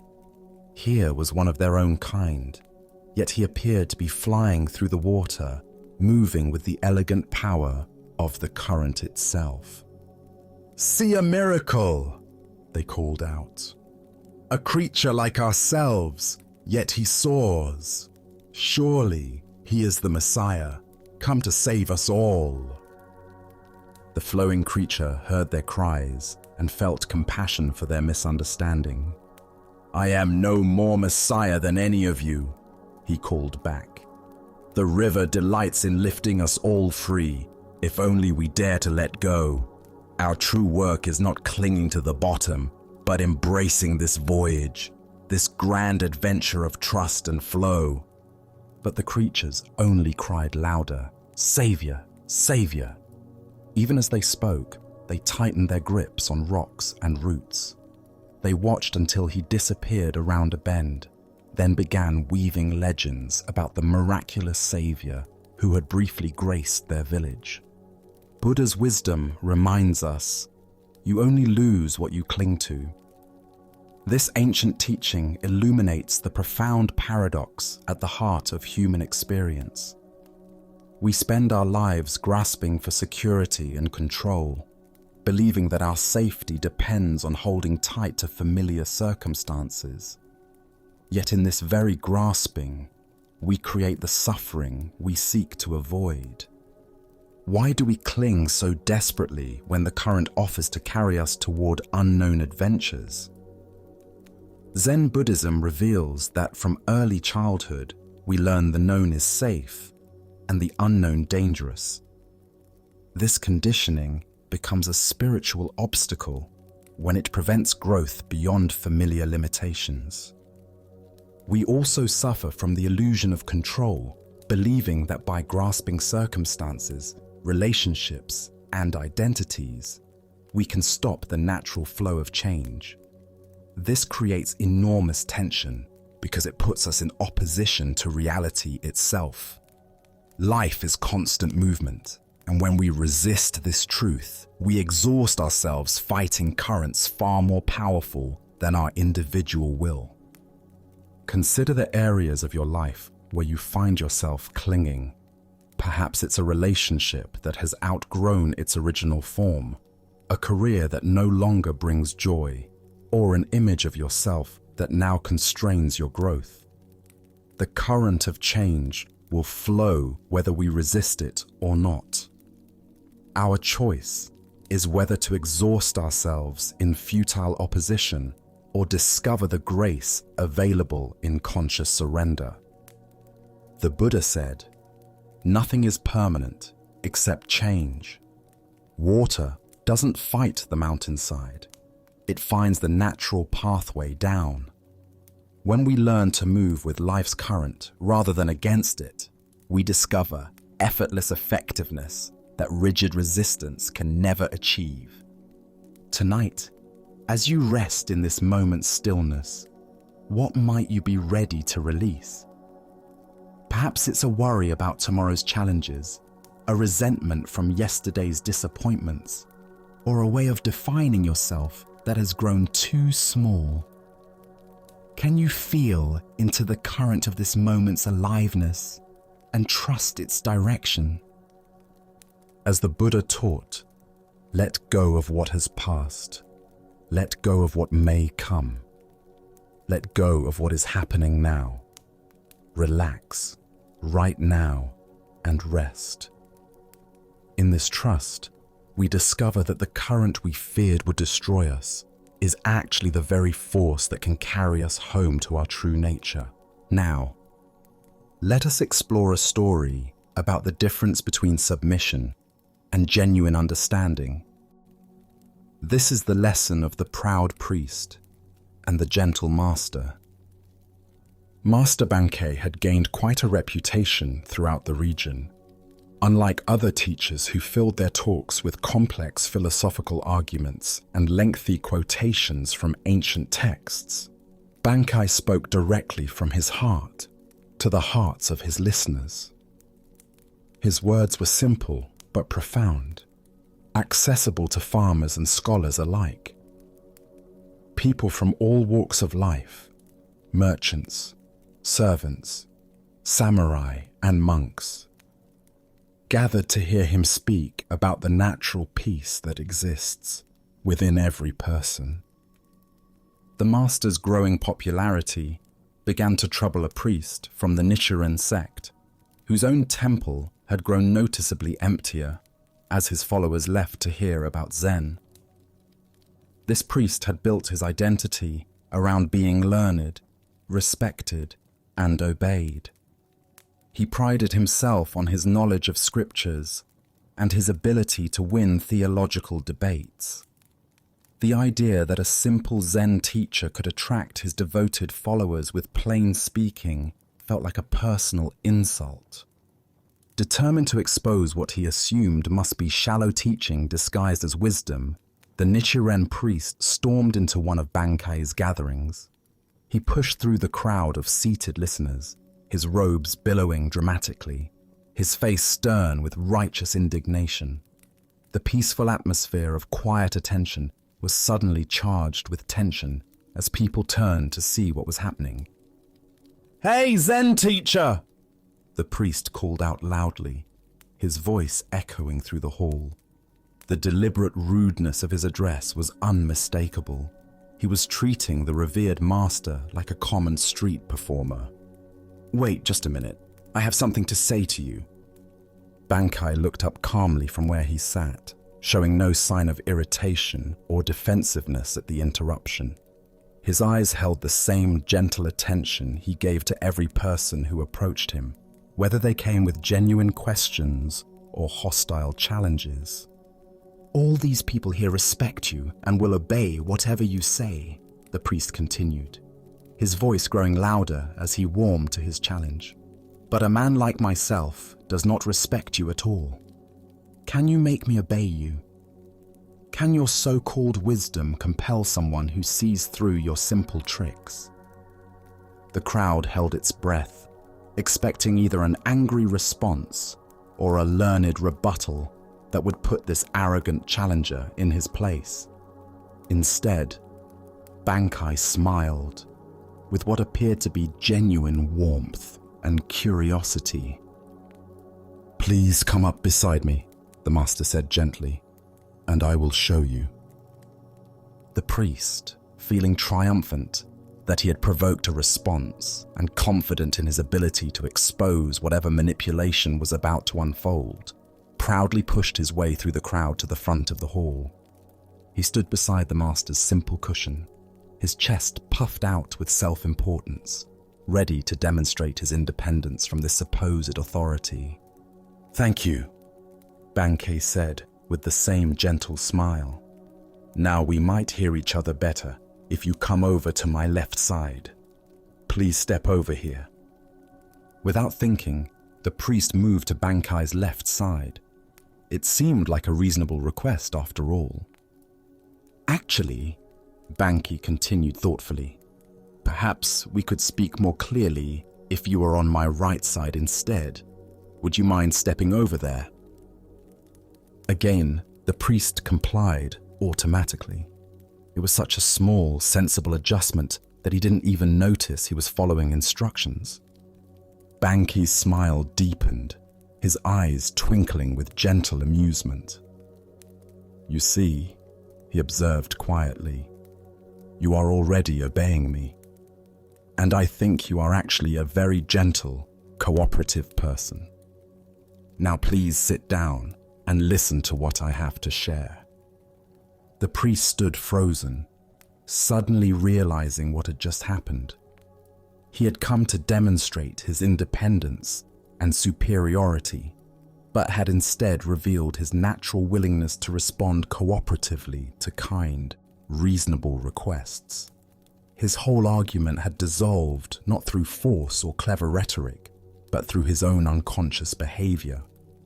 The crowd remained silent, but many people were struggling not to smile. They had witnessed something remarkable, not a defeat or humiliation, but a gentle revelation. The master had shown that true influence comes not from demanding obedience, but from inviting natural cooperation. The priest felt his anger and arrogance melting away, replaced by something he hadn't expected: curiosity. How had this simple man accomplished what felt like magic? How had he transformed a hostile confrontation into a moment of mutual understanding without ever raising his voice or asserting his authority? Still somewhat dazed by the experience, the priest sat down. As Bankei began to speak again, the words seemed to bypass his analytical mind and speak directly to his heart. For the first time in years, he listened not to find flaws or prepare counter-arguments, but simply to hear what was being offered. Buddha's wisdom tells us, true obedience is not blind submission, but conscious harmony. This ancient wisdom illuminates the difference between the compliance that comes from fear or social pressure and the natural cooperation that arises from genuine understanding. Why do we so often confuse authority with authoritarianism, influence with coercion? Zen Buddhism points to our conditioning around power. We assume that getting others to cooperate requires force, manipulation, or the assertion of superiority. But the deepest teaching here shows us that true leadership emerges from understanding human nature, not from overpowering it. The priest came expecting to encounter someone who would try to dominate him because that was the only model of authority he knew, when instead he met someone who simply invited his natural cooperativeness. His entire framework for understanding power and influence was gently challenged. Consider your own experiences with authority. The teachers, bosses, or leaders who most positively influenced your life. Did they command your respect through force, or did they earn it by appealing to your better nature? The difference is profound. Forced compliance creates resentment and resistance, while invited cooperation creates genuine change. In our daily relationships, we often fall into the same trap as the priest. We approach conflicts assuming we need to overpower others to get what we want. We prepare arguments, marshal our defenses, and ready ourselves for battle. But Bankai's approach suggests a different possibility. What if we assumed the best about others and invited their natural wisdom to emerge? Zen teacher Thich Nhat Hanh wrote, "When another person makes you suffer, it is because he suffers deeply within himself, and his suffering is spilling over." The priest's aggression came from his own insecurity and fear of being displaced. Bankai's genius lay in seeing past the hostile surface to the suffering underneath, then responding to the suffering rather than the aggression. This doesn't mean being passive or allowing ourselves to be mistreated. Bankai maintained clear boundaries and didn't submit to the priest's demands for a debate. Instead, he redirected the energy of the encounter towards something more constructive. He transformed a potential power struggle into a teaching moment. The Buddha taught, hatred is never appeased by hatred in this world. By non-hatred alone is hatred appeased. This is a law eternal. This principle applies not just to obvious hatred, but to all forms of resistance and conflict. When we meet resistance with resistance, we simply create more tension. When we meet resistance with understanding, we create space for transformation. Tonight, as you consider the relationships and situations in your life where you feel the need to assert your will or defend your position, can you remember the gentle master who never commanded obedience, yet received complete cooperation? Can you find ways to invite others' natural wisdom rather than trying to overpower their resistance? As the Buddha observed, in separateness lies the world's greatest misery. In compassion lies the world's true strength. True authority comes not from the power to make others obey, but from the wisdom to help them discover their own desire to cooperate in creating something beautiful together. As we continue our journey through the wisdom of Zen Buddhism, let us explore a story about the most fundamental truth that surrounds us yet remains invisible. This is the tale of the fish and the ocean. In the vast depths of the Pacific, where sunlight filtered down through layers of blue and green, and coral gardens swayed in gentle currents, a young fish swam restlessly through familiar waters. Despite being surrounded by the wonder of ocean life, schools of silver fish moving like liquid metal, sea anemones dancing in the current, and the rhythmic pulse of waves far above, the young fish felt troubled by a persistent question. One day, approaching an ancient sea turtle whose shell bore the scars and wisdom of countless journeys, the young fish asked earnestly, "Elder, I keep hearing other sea creatures talk about something they call the ocean. They speak of it with such reverence, as if it's the most important thing in existence. But I've searched everywhere, and I cannot find this ocean anywhere. What exactly is this mysterious thing everyone talks about?" The old turtle's eyes, deep and patient like tidal pools, regarded the young fish with gentle amusement. "Little one," the turtle replied in a voice worn smooth by decades of storms and calms, "the ocean is this very thing that surrounds you on all sides at every moment." The young fish looked around frantically, darting left and right, swimming up toward the distant surface and down toward the sandy bottom. "But I don't see anything surrounding me. There's nothing here but water and fish and plants and rocks. Where is this ocean you speak of? Why can't I see it?" The turtle settled more comfortably on a bed of soft kelp, understanding that this was a teaching moment that required patience. "Of course you cannot see it, young friend," the turtle explained.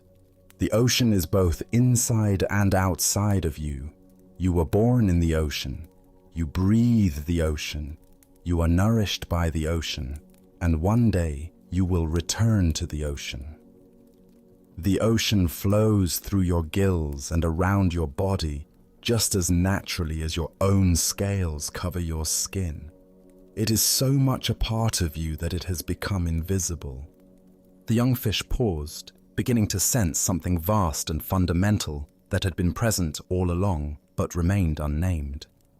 "You mean this water I swim through?" "Is the ocean, yes," the turtle confirmed. "You have never been separate from it, not for a single moment of your existence. As the Buddha observed, all conditioned things are impermanent. Strive on with awareness." This ancient wisdom illuminates our relationship with the Tao, the fundamental flow of existence that permeates everything, yet remains largely unnoticed in our daily lives. What emerges from this story is a profound teaching about the nature of spiritual blindness. Like the fish who cannot see the ocean, we live immersed in the sacred, but fail to recognize it because it is too close, too constant, too fundamental to our existence to register as separate from ourselves. Why do we struggle to perceive the Tao, this universal flow that sustains and surrounds us? Zen Buddhism points to our habit of seeking the extraordinary while overlooking the ordinary. We imagine that spiritual truth must be dramatic, mystical, or separate from everyday experience.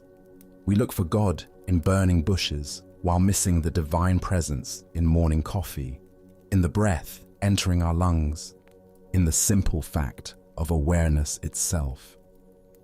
The Tao expresses itself in everything we encounter: the changing seasons, the cycles of sleep and waking, the rhythm of our heartbeat, the way thoughts arise and dissolve in consciousness. It is the organizing principle behind both the spiral of galaxies and the unfurling of fern leaves, the same pattern expressing itself at every scale of existence. Consider how often throughout your day you might glimpse this underlying flow without recognizing it. The way traffic naturally organizes itself, despite having no central controller. The way conversations find their own rhythm and timing. The way your body breathes without conscious direction. The way solutions to problems seem to emerge from somewhere beyond deliberate thinking. These are all expressions of the Tao working through apparent chaos to create spontaneous order. Zen teacher Alan Watts taught, "Trying to define yourself is like trying to bite your own teeth." The Tao is similar. It cannot be grasped or contained because we are expressions of it rather than separate observers of it. Every attempt to understand the Tao through conceptual thinking is like the fish trying to get outside the ocean to examine it objectively. This doesn't mean the Tao is merely a philosophical concept. It is the most practical and immediate reality. The intelligence that coordinates the trillions of cells in your body. The awareness in which all thoughts and sensations appear. The life force that animates everything from redwood trees to bacteria. In Chinese philosophy, the character for Tao literally means the way or the path. But this is not a path we walk towards some distant destination. It is the path that walks itself through us, the way reality unfolds moment by moment, without requiring our management or control. Lao Tzu wrote, "The Tao that can be spoken is not the eternal Tao." Yet here we are, using words to point towards something beyond words. This is the beautiful paradox of spiritual teaching. We must use the limited to point toward the unlimited, knowing that the finger pointing at the moon is never the moon itself. Tonight, as you feel the breath moving in and out of your body without your conscious control, can you sense the Tao expressing itself through this simple miracle? Can you recognize in this automatic process the same intelligence that moves the planets and changes the seasons? The Buddha taught, "Look within, thou art the Buddha." You are not separate from the ocean of existence any more than a wave is separate from the sea. In recognizing this fundamental non-separation, we stop seeking the Tao and begin living as its conscious expression. Our next story reveals the power of returning to what is real when fear threatens to overwhelm us. This is the tale of the captured warrior. In ancient Japan, during a time of constant warfare between rival clans, a skilled warrior found himself on the losing side of a fierce battle. As his comrades fell around him and defeat became inevitable, he was captured by enemy soldiers and dragged away from the battlefield, his armor stripped, his weapons confiscated. That evening, they threw him into a dark, cramped prison cell with stone walls that seemed to press in from all sides. The heavy wooden door slammed shut with a finality that echoed through his bones. As darkness settled over the prison, the warrior's mind began to race with terrifying possibilities. Tomorrow, they would come for him. He knew the customs of war. First would come the interrogation, designed to extract information about his lord's defenses, troop movements, and strategic plans. When he refused to speak, as honor demanded, they would resort to torture. Hot iron, bamboo splinters under his fingernails, methods he had heard described in hushed tones by other warriors. And when they had extracted what they could, or when they grew tired of his silence, would come the execution. As these thoughts consumed him, his heart began to pound so violently he feared it might burst. His breathing became shallow and rapid. Sweat beaded on his forehead despite the cool night air. Sleep seemed impossible as his mind conjured increasingly vivid scenarios of tomorrow's suffering. Hours passed in this torment. The warrior paced his small cell, sat against the cold stone wall, lay on the straw-covered floor. Nothing brought relief from the visions of impending doom that played repeatedly in his mind like a terrible dream he couldn't escape. Then, in the depths of his despair, he remembered the gentle voice of his Zen master back at the monastery where he had studied before becoming a warrior. The old teacher's words came to him as clearly as if the master were sitting beside him in the cell. Tomorrow is not real, it is an illusion. The only reality is now. At first, the warrior's frightened mind resisted these words. How could tomorrow be an illusion when the threats were so concrete, so inevitable? But as he sat quietly and allowed the teaching to penetrate deeper, something began to shift. He noticed his breathing. In this moment, he was breathing freely. He felt the straw beneath him, rough but not uncomfortable. He heard the sound of wind moving through the trees outside his window, a sound that spoke of the natural world, continuing its ancient rhythms regardless of human conflict. In this moment, he was not being tortured. In this moment, he was not dying. In this moment, there was simply a man sitting in a cell, alive and aware. The terrors that had seemed so overwhelming moments before revealed themselves to be nothing more than thoughts about a future that existed only in his imagination. As this understanding deepened, a profound peace settled over the warrior. His breathing slowed and deepened. His racing heart found a steady rhythm. For the first time since his capture, he smiled. The master's wisdom had freed him from a prison far more confining than the stone walls around him, the prison of anxious thoughts about tomorrow. Within minutes, the warrior fell into a deep, peaceful sleep. The Buddha once said, "If you want to know your past, look at your present condition. If you want to know your future, look at your present actions." This ancient wisdom illuminates the profound truth the warrior discovered in his cell. The only moment in which we ever actually live is this one.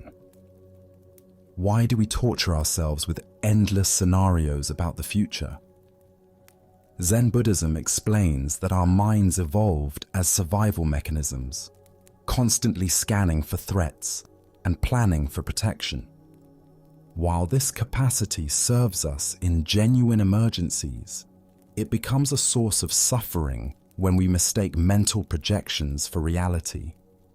Look deeply at your own experience. How much of your anxiety stems from vivid imaginings of future scenarios that may never occur? The presentation you're worried about, the medical test results you're awaiting, the difficult conversation you need to have. These situations exist primarily in thought, not in present reality. The warrior's teaching shows us that we can acknowledge future challenges without being consumed by them. Planning and preparation have their place, but when they transform into obsessive worry, they rob us of peace and clarity. As Vietnamese Zen master Thich Nhat Hanh taught, thanks to impermanence, everything is possible. The future remains unwritten, shaped by causes and conditions we cannot fully predict or control. The worried mind assumes that current difficulties will inevitably continue or worsen, but impermanence teaches us that everything changes. The warrior in his cell could not know what the next day would actually bring. Perhaps his lord's forces would mount a rescue. Perhaps his captors would show mercy. Perhaps diplomatic negotiations would secure his release. Buddha spoke of this when he said, "The past is gone, the future is not yet here, and there is only one moment for you to live." This teaching doesn't encourage us to ignore future responsibilities or avoid reasonable planning. Instead, it invites us to recognize where our attention habitually goes and to gently guide it back to the richness of present experience. In Zen practice, we cultivate what's called beginner's mind, approaching each moment with fresh awareness rather than predetermined anxiety. When we truly inhabit the present, we often discover that it contains resources for peace and clarity that worried thinking never revealed. Consider how the warrior's shift in attention transformed his entire experience. The same cell, the same uncertain future, but by returning to present moment awareness, suffering transformed into peace. This transformation is available to us in every moment of anxiety or fear. Tonight, as you notice your mind creating stories about tomorrow's challenges, remember the captured warrior and his master's wisdom. What is actually happening right now? What simple experiences, breathing, sitting, the temperature of the air, are available to anchor you in reality rather than imagination? As the Buddha taught, do not dwell in the past. Do not dream of the future. Concentrate the mind on the present moment. In this teaching lies the key to the warrior's prison and our own. Now, let us explore a story about the nature of genuine assistance and the goal of true teaching. This is the encounter between the psychiatrist and the Zen master.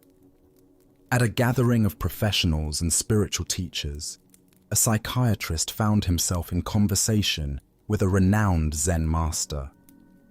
The psychiatrist had built his career on helping people work through their psychological difficulties, analyzing their problems, and providing therapeutic interventions designed to improve their mental health and emotional well-being. Curious about how different approaches to helping might compare, the psychiatrist decided to ask the master a direct question that had been on his mind throughout their conversation. "I've spent years learning various techniques for helping people with their emotional and psychological struggles," the psychiatrist said. "I'm curious about your approach. Exactly how do you help people?" The master listened to the question with the same calm attention he brought to everything, considering not just the words but the assumptions underlying them.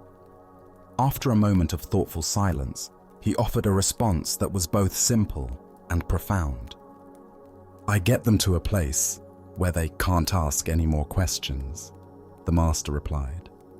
The psychiatrist paused, uncertain whether this was meant as a serious answer or perhaps some kind of Zen riddle. "I'm not sure I understand," he said. "Surely questioning is important in any process of growth and understanding."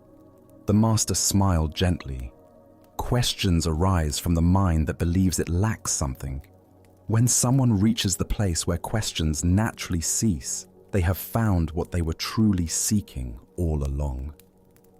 Buddha's wisdom tells us, doubt everything, find your own light. Yet this ancient teaching reveals a paradox. True finding comes not through endless questioning, but through arriving at a completeness where questions become unnecessary. Why do we assume that helping people means providing answers to their questions, when the deepest healing might involve dissolving the questioner itself? Zen Buddhism points to the possibility that many of our problems exist only because we continue to ask the questions that create and maintain them. The psychiatrist's approach, like that of most helping professions, focuses on analyzing problems, understanding their origins, and developing strategies for managing or resolving them. This method has value and can provide genuine relief for many forms of suffering. But the master's approach suggests something more radical. Helping people transcend the very framework that generates their problems. Consider the endless questions that occupy your own mind. How can I be happier? Why do I keep making the same mistakes? What should I do with my life? How can I find meaning? Each question implies a questioner who lacks something, who needs something, who must figure something out. But what if the questioner itself is the source of the seeking? In Zen practice, we discover that many of our problems are maintained by the very effort to solve them. The mind that constantly asks, "How can I find peace?" is the same mind that disturbs the peace that is naturally present. The person who desperately seeks enlightenment may be reinforcing the very sense of separation that creates the feeling of being unenlightened. The master's method of getting people where they can't ask any more questions isn't about suppressing inquiry or promoting ignorance. Rather, it's about guiding people to a direct experience of completeness where questions naturally dissolve because there's nothing more to seek. Zen Master Bankai taught, "The unborn Buddha mind can handle anything that comes up." When someone truly realizes their fundamental completeness, questions about how to be complete simply cease to arise. Problems don't need to be solved. They're recognized as temporary appearances in the vast space of awareness. This doesn't mean practical questions disappear entirely. What should I have for lunch? Or, which route should I take to work? Are functional questions that serve practical purposes.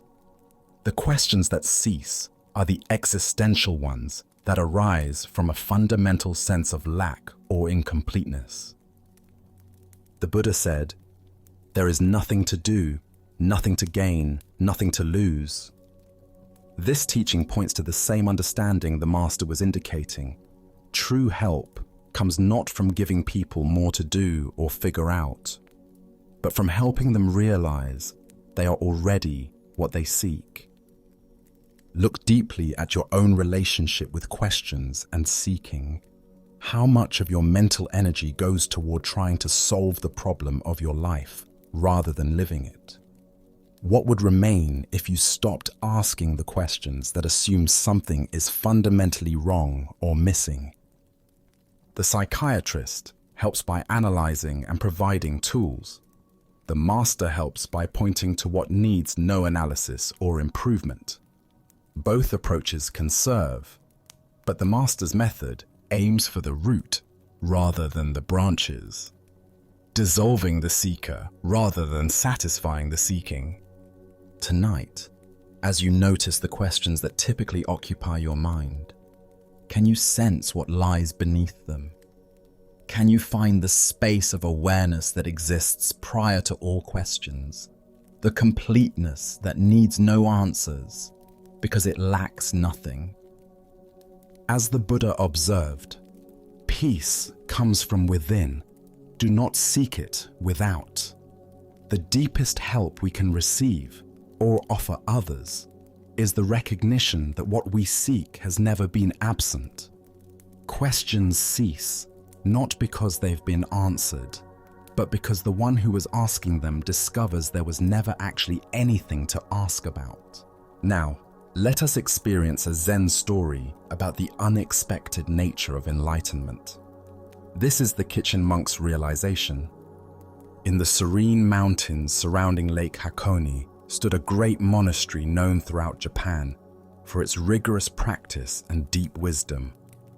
Among the monks lived a humble man named Ichi, whose life would teach us about the profound difference between seeking and finding. For 55 years, Ichi had labored faithfully in the monastery kitchen, while other monks sat in formal meditation or engaged in scholarly debates. Ichi chopped vegetables, tended fires, and prepared meals with quiet dedication. His hands had grown permanently stained, his back bent from years of service, yet he approached each task with careful attention. But Ichi carried a heavy burden. Since his earliest days, he had been assigned a koan, one of those paradoxical questions that Zen masters use to crack open the thinking mind. His was the famous puzzle: what is the sound of one hand clapping? Day after day, year after year, he wrestled with this question, trying to solve it through logic, intuition, every approach his mind could devise. As decades passed, Ichi began to see himself as a failure. While other monks seemed to progress, receiving new koans or achieving insights their teachers acknowledged, Ichi remained stuck with his unsolved puzzle. He watched younger monks arrive and eventually surpass him in status and recognition. 55 years, he would whisper while stirring soup. 55 years, and still I cannot hear what one hand sounds like when it claps. The question haunted him through every chore, every quiet moment, every season of his long service. Now, as his body grew frail, Ichi knew his time was approaching its end. He had been moved to a small attic room where he could rest away from daily bustle. As he lay there, in the gathering twilight of his life, something unexpected began to happen. Gradually, the familiar weight of striving began to lift from his chest. The desperate need to solve his koan, the shame of perceived failure, the constant reaching for enlightenment, all of it slowly dissolved like mist at sunrise. Gone was the fierce desire for awakening that had driven him for decades. In place of all that seeking, Ichi discovered something he had never expected, a profound peace that seemed to cradle his entire being. The soft darkness felt not like defeat, but like the gentlest embrace. His breathing slowed, and with it, the churning of thoughts that had occupied his mind for so many years.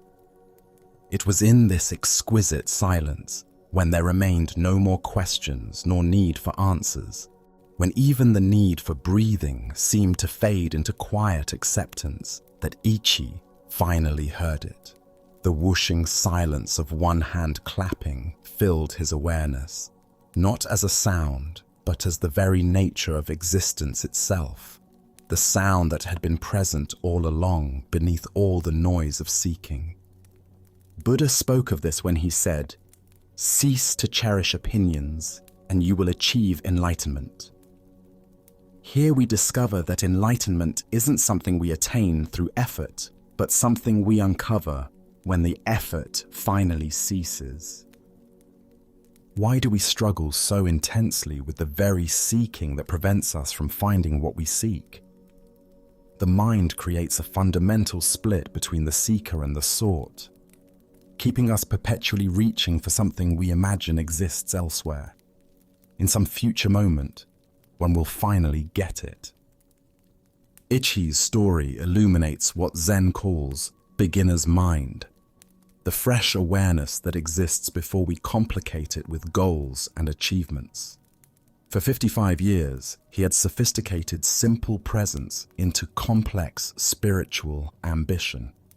The more expertly he sought enlightenment, the further he moved from the naturally enlightened awareness that had been with him all along. Consider how often we create this pattern. We complicate natural joy with the pursuit of happiness. We obscure natural love with the search for perfect relationships. We cover natural wisdom with endless accumulation of knowledge. Ichi's realization came not through solving his koan, but through finally letting go of the need to solve it. The sound of one hand clapping isn't a riddle to be figured out, but an invitation to rest in the space before thinking begins. The awareness that exists prior to questions and answers. Tonight, as thoughts about your own spiritual journey arise, remember Ichi's profound discovery. What if the very awareness that notices your seeking is the enlightenment you've been seeking? The sound of one hand clapping might be closer than you think, in the very listening that hears all sounds, including silence. As the Buddha taught, peace comes from within. Do not seek it without. Sometimes the greatest achievement is the willingness to stop achieving and simply rest in what has always been present. Now let us explore a story about the power of belief and the destiny we create through faith itself. This is the tale of the general and the coin that revealed truth. A Japanese general faced an impossible situation. His army was greatly outnumbered by enemy forces. The terrain favored his opponents, and by every conventional measure of military strategy, the coming battle should result in devastating defeat. Yet something deep within him remained convinced that victory was possible. Perhaps it was intuition, perhaps it was desperate hope, but he felt certain that his cause was just, and his troops, though fewer in number, possessed a fighting spirit that could overcome the odds. The problem was his soldiers. They could count as well as he could, and they had eyes to see the massive force arrayed against them. Fear rippled through their ranks like a contagion. Doubt clouded their faces. Whispered conversations filled with pessimism spread through the camp, and the general could sense that their morale was crumbling before the battle had even begun. He knew that an army convinced of its own defeat would indeed be defeated, regardless of any other factors. Technical skill, superior weapons, even numerical advantage means nothing when soldiers have already surrendered in their hearts. But an army that truly believed in its victory could accomplish seemingly impossible things through the sheer force of that conviction. On the morning of the battle, as they marched toward their destiny, the general led his troops to a small religious shrine that stood beside the road. This was a place where countless warriors had stopped over the centuries to pray before facing uncertain fate. The general gathered his men around him and led them in earnest prayer, asking for divine blessing and protection in the coming fight. When the prayers were finished, the general reached into his pocket and withdrew a simple coin. He held it high so that every soldier could see it clearly. "My brothers," he called out, his voice carrying across the assembled ranks. "We have prayed, and now we will let heaven itself reveal our destiny. I will toss this coin into the air. If it lands heads, We are fated to win this battle. If it lands tails, we are destined to lose. Let us discover what the gods have decided for us." The soldiers pressed closer, their breathing shallow with anticipation. Everything seemed to depend on this single moment, this one flip of metal spinning through the morning air. The general tossed the coin high, and every eye followed its arc as it rose, hung suspended for an instant against the sky, then fell back, down to earth. The coin landed and lay still in the dust. It was heads. A cheer erupted from the troops that could probably be heard for miles. Soldiers who had been grim and fearful moments before now laughed with joy and embraced each other with renewed confidence. The gods had spoken. Victory was assured. Their cause was blessed by heaven itself. Filled with this divine confidence, the soldiers attacked their enemies with such fierce determination and coordinated power that they achieved exactly what the coin had predicted. Against all odds, they won a decisive victory, routing forces much larger than their own and securing a triumph that would be remembered for generations. After the battle, as the general walked among his celebrating troops, his lieutenant approached him with wonder in his eyes. "General," the lieutenant said, "what an incredible thing.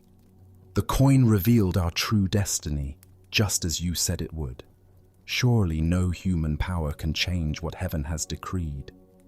"You are absolutely right," the general replied with a knowing smile. He reached into his pocket and withdrew the coin, holding it so his lieutenant could examine it closely. "No one can change destiny." The lieutenant looked at the coin and gasped. Both sides showed heads. The Buddha once said, "All that we are is the result of what we have thought. The mind is everything. What we think, we become." Here we discover the profound truth that destiny is not something that happens to us, but something we create through the power of our own beliefs and expectations. Why do we so readily assume that fate is beyond our influence, when our own minds play such a crucial role in shaping what unfolds? Zen Buddhism teaches that while we cannot control all external circumstances, we have tremendous power over the internal conditions that determine how we respond to whatever arises. The general understood something profound about human psychology and the nature of reality itself. He knew that his soldiers' belief in victory was more important than their numerical disadvantage. He recognized that confidence, determination, and fighting spirit could overcome superior numbers when those qualities were genuinely present. But here's the deeper teaching. The general didn't simply manipulate his troops through deception. He created the conditions that allowed their natural courage and strength to emerge. The soldiers possessed the ability to fight brilliantly all along. They simply needed to believe in themselves and their cause. Consider your own relationship with destiny and possibility. How often do you assume that outcomes are predetermined, that success or failure is beyond your influence? The general's two-headed coin represents the power we all possess to tip the scales in favor of positive outcomes through the quality of our engagement with life. This doesn't mean we can control everything through positive thinking, or that believing in something makes it automatically true. The soldiers still had to fight the battle. They still had to demonstrate actual skill and courage. But their belief in victory created the psychological conditions that allowed their best qualities to manifest. In Zen practice, we learn to work skillfully with both effort and surrender, both intention and acceptance. We recognize that while we cannot dictate specific outcomes, we can profoundly influence the energy and attention we bring to any situation. This quality of engagement often determines whether we experience success or failure, regardless of external circumstances. Zen master Huang Po taught, "The foolish reject what they see, not what they think. The wise reject what they think, not what they see." The general was wise enough to see that his soldiers' thoughts about the battle were more influential than their thoughts about their numerical disadvantage. He worked with the reality of psychology rather than fighting against it. Look deeply at the various challenges and opportunities in your own life. Where might you be carrying a tails mentality, assuming defeat before you fully engaged, focusing on obstacles rather than possibilities, letting fear determine your level of effort? And where might you need to create your own two-headed coin, a practice or perspective that consistently orients you toward positive engagement regardless of circumstances? The Buddha taught, "We are what we think. All that we are arises with our thoughts. With our thoughts, we make the world."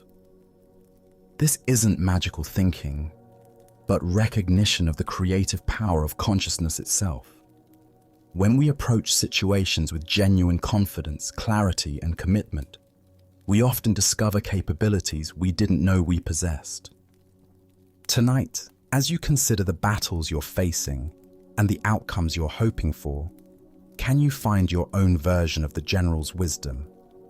Can you create internal conditions that support your highest possibilities rather than your deepest fears?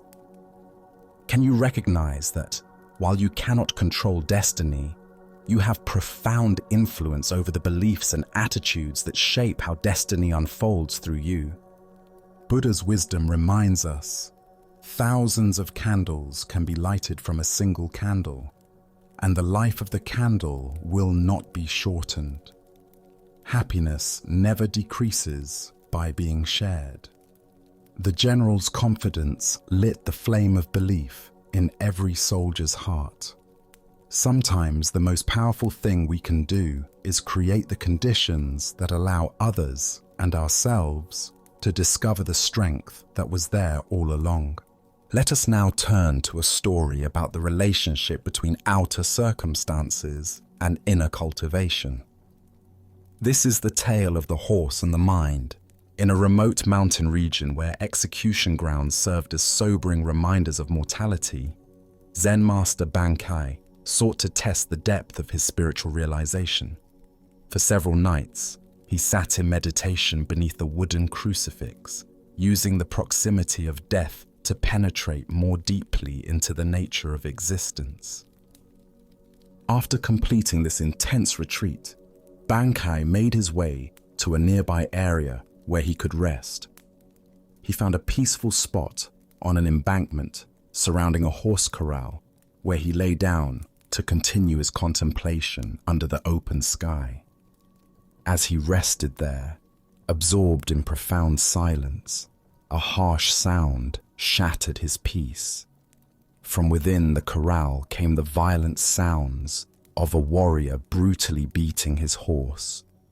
The animal's cries mixed with the sharp crack of a whip and angry shouts of a man losing control. Master Bankai observed this scene with growing concern. The warrior was clearly frustrated, taking out his inner turmoil on the innocent animal. Each blow seemed to make the horse more agitated rather than more compliant, creating a vicious cycle of violence and resistance. Unable to remain silent, Bankai called out from his position. This time, something in the master's tone penetrated the warrior's rage. The man stopped his beating, climbed down from his horse, and approached the embankment. As he drew closer, his expression changed. There was something about this stranger that commanded respect, a quality of presence that spoke of deep, inner development. "You were yelling at me," the warrior said, his voice still carrying traces of anger, but now mixed with curiosity. "Do you have something to tell me?" Bankai looked at the man with compassion, seeing not an enemy, but someone caught in the same cycles of frustration that trap us all. His response was simple yet profound. Rather than beat your horse for being unruly, why not chastise yourself and train your own mind right? The words hung in the air between them, like a bridge connecting two very different approaches to dealing with difficulty. The warrior had been trying to solve his problem through external force and control. Bankai was pointing to an entirely different possibility. As the Buddha observed, conquer anger with non-anger, conquer badness with goodness, conquer meanness with generosity, conquer dishonesty with truth. This teaching captures the essence of what Bankai offered the frustrated warrior. The recognition that our external struggles mirror our internal state. What emerges from this story is the profound insight that we cannot successfully force the world to conform to our expectations through aggression or control. The warrior's approach, beating the horse into submission, represents how we often try to manage difficult circumstances in our own lives. We become frustrated with external conditions and respond with force, criticism, or manipulation, never recognizing that the real work lies within. Why do we instinctively blame external circumstances for our frustration? Buddhist psychology explains that the untrained mind seeks to maintain its comfort by controlling its environment, rather than developing the flexibility to respond skillfully to whatever arises. This creates what Zen calls pushing the river, exhausting ourselves, trying to force reality to match our preferences. Consider how this pattern manifests in daily life. The computer that crashes during an important project becomes the target of our anger, when the real issue is our attachment to having technology work perfectly. The traffic jam that makes us late triggers road rage, when the actual problem is our expectation that travel should always be smooth. The family member who doesn't respond to our advice becomes the focus of our frustration, when the deeper issue is our need to control others' choices. In each case, we're like the warrior beating the horse, applying force to external circumstances while ignoring the internal conditions that create our suffering. The horse represents the uncontrollable aspects of life: other people's behavior, natural events, technological failures, and the inherent unpredictability of existence. Zen teacher Pema Chodron writes, "You are the sky, everything else is just the weather." This points to the same truth Bankai offered the warrior. Instead of trying to control the weather of external circumstances, we can develop the spacious awareness that remains calm regardless of conditions. The real training involves learning to work with our own minds, rather than trying to force compliance from the world around us. This doesn't mean becoming passive or accepting harmful situations, but rather approaching challenges from a place of inner stability rather than reactive frustration. Buddhist practice offers specific techniques for this internal training. Mindfulness meditation teaches us to observe our reactive patterns without being swept away by them. Loving kindness practice develops compassion for ourselves and others when things don't go as planned. Contemplation of impermanence helps us accept the changeable nature of all conditions. Tonight, as you encounter the inevitable frustrations of daily life, can you remember Bankai's teaching? When you find yourself wanting to beat the horse of difficult circumstances, can you pause and ask, what would it mean to train my own mind instead? Buddha's wisdom teaches us, hatred is never appeased by hatred in this world. By non-hatred alone is hatred appeased. This is a law eternal. The path to peace lies not in conquering external conditions, but in cultivating the inner qualities that remain stable, regardless of what the world presents. Let us continue on our journey with a teaching about the dangerous gap between conceptual understanding and lived experience. This is the story of the one-eyed monk and the silent debate. In ancient China, when traveling monks wandered from monastery to monastery seeking teachings and testing their understanding, a particular custom had developed among Zen communities. Before a wandering monk could receive lodging for the night, he had to engage in what was called Dharma combat, with either the abbot or a designated representative. This wasn't physical fighting, but a contest of spiritual wit and understanding, where profound questions and paradoxical answers revealed the depth of each participant's realization. At one renowned monastery nestled in bamboo forests, a travel-worn monk arrived as evening shadows began to lengthen across the courtyards.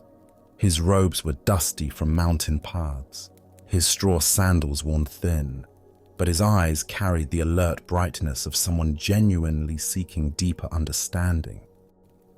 The abbot, busy with evening duties, assigned his personal attendant to conduct the traditional Dharma encounter.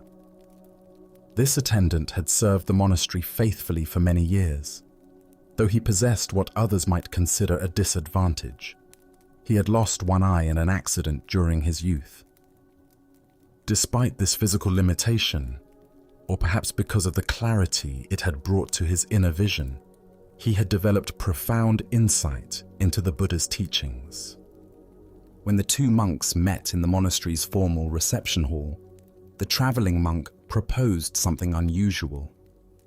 "Let us engage in silent debate," he suggested, gesturing with his hands to indicate they would communicate through gestures alone rather than words. Sometimes the deepest truths transcend language altogether.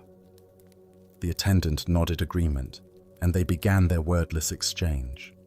The wayfarer raised one finger toward the ceiling, holding it steady with an expression of calm confidence. Without hesitation, the attendant responded by raising two fingers. The traveling monk, seeming pleased by this response, then raised three fingers. At this, the attendant surprised him by making a tight fist and holding it firmly in the space between them. The traveling monk's confident expression faltered. For a moment, he stared at the clenched fist, his face showing confusion and something approaching alarm. Then, without attempting any further gestures, he bowed quickly and left the hall. Soon afterward, he found the abbot and spoke with obvious respect and disappointment. "Venerable sir, your representative is far too advanced for me. I must continue my journey rather than presume to stay in your monastery tonight." The abbot raised his eyebrows with interest. "Please, tell me what transpired in your exchange." "Well," the traveler explained earnestly, "I began by holding up one finger to symbolize the Buddha, the awakened one who showed us the path to enlightenment. But your monk immediately responded with two fingers, indicating the Buddha and the Dharma, both the teacher and the teachings he offered. So I raised three fingers to represent the complete triple gem: the Buddha, the Dharma, and the Sangha, the community of practitioners. But then he held up a clenched fist to show that all three are actually one unified reality. His understanding is clearly beyond mine, so I must seek instruction elsewhere before I could be worthy of staying here." The abbot listened to this interpretation with growing surprise, for he knew his attendant's character well. As the traveling monk departed into the gathering dusk, the attendant himself appeared, visibly agitated and breathing hard from running. "Where is that insolent rascal?" he demanded, his single eye blazing with indignation. "I've been looking everywhere for him. The nerve of that man! I've never encountered such rudeness disguised as spiritual inquiry." What exactly happened? The abbot asked, genuinely curious now about what had transpired between these two very different interpretations of the same event. First, the attendant explained, his voice rising with remembered offense, he insulted me by holding up one finger to indicate that I had only one eye. Can you imagine? Here I thought we were engaging in spiritual discourse, but he immediately drew attention to my physical limitation. Determined to remain polite despite such crudeness, I held up two fingers to acknowledge that he was blessed with two eyes. I was trying to show that I bore him no ill will for his thoughtless comment. The attendant paused to catch his breath, his agitation increasing as he continued. But the scoundrel wasn't satisfied with that insult. Next, he held up three fingers to rub it in further, indicating that between the two of us, there were only 3 eyes total.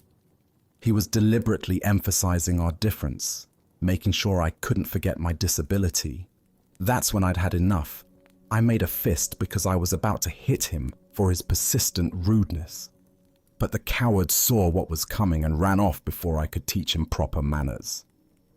The abbot stood in stunned silence, contemplating this remarkable demonstration of how two people could participate in identical events while inhabiting completely different realities. The Buddha taught, we see the world not as it is, but as we are. This profound truth reveals itself in the complete misunderstanding between our two monks, each of whom experienced the exact same gestures while living in entirely different interpretations of reality. Why do we so often project our own concerns, insecurities, and assumptions onto neutral situations? Zen Buddhism points to what it calls the 8 worldly winds: praise and blame, pleasure and pain, gain and loss, fame and disgrace. These psychological forces create internal weather systems that color our perception of everything around us. The attendant's sensitivity about his missing eye created a filter through which every gesture became a personal attack. His past experiences of being judged or pitied for his appearance had created such a strong interpretive framework that he couldn't perceive any other possible meaning in the traveler's hand signals. Similarly, the traveling monk's spiritual preoccupations caused him to see profound Dharma teachings in what were actually expressions of wounded feelings and growing anger. His framework of seeking enlightened instruction made him interpret increasingly aggressive gestures as increasingly sophisticated wisdom. Look deeply at your own patterns of interpretation. How often do your current worries, past hurts, or persistent hopes cause you to misread situations completely? Perhaps someone's distracted behavior becomes evidence they don't like you when they're actually concerned about a family member's health. Maybe a colleague's helpful suggestion feels like criticism because you're insecure about your performance. This ancient wisdom illuminates how our internal state creates our external experience. Both monks were sincere in their perceptions, yet both were fundamentally mistaken about what was actually happening. Neither was lying or deliberately misinterpreting. They were simply seeing through the lens of their own psychological conditioning. The story points us toward a crucial question. How can we develop the capacity to see situations more clearly, less filtered through our personal concerns and interpretations? Zen practice offers several approaches to this challenge. First is what's called don't know mind. Maintaining openness to multiple interpretations, rather than immediately settling on the one that confirms our existing beliefs or fears. When someone acts in a way that triggers our interpretation, can we pause and consider other possible explanations? Second is mindfulness of our own emotional states.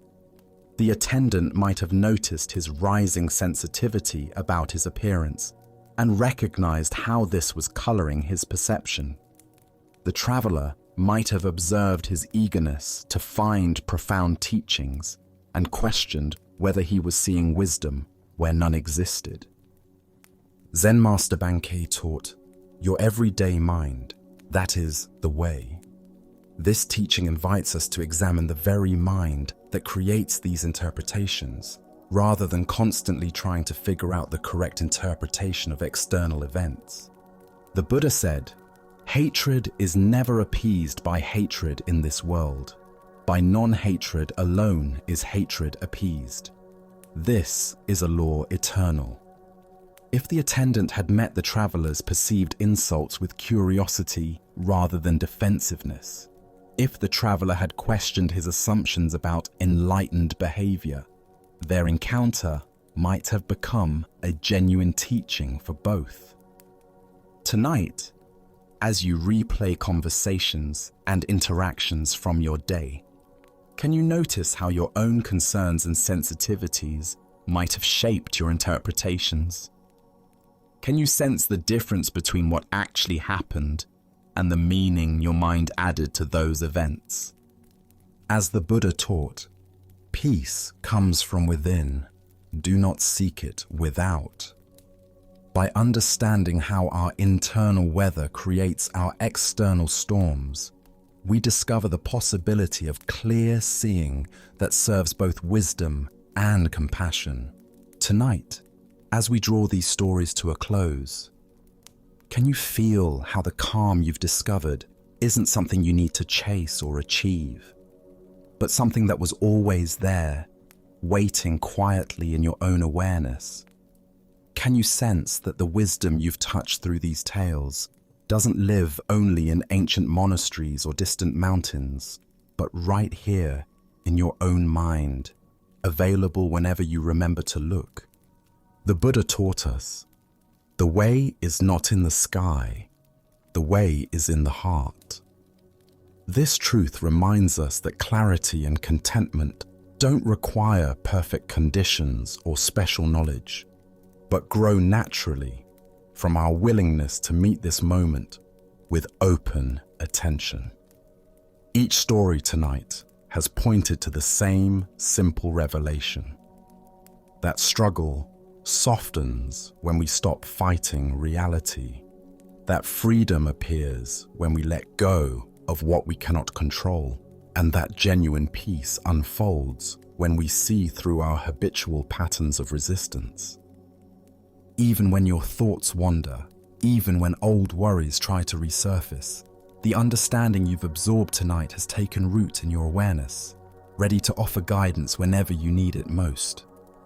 These aren't just stories to remember, but invitations to live differently, to respond rather than react, to find stillness in the midst of whatever comes.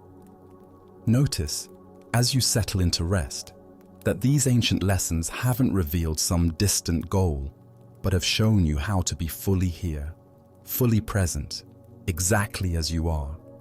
In this gentle quiet that surrounds you now, can you feel how your breathing has deepened, how your body has relaxed, and how your mind has found its natural rhythm? As you carry this peace with you into tomorrow and beyond, remember that you take with you not just the stories themselves, but the deeper understanding they've awakened in your own experience. May this quiet confidence stay with you, supporting you through whatever challenges or joys lie ahead. Sleep well, and thank you for joining us on this journey at Sleepy Monk.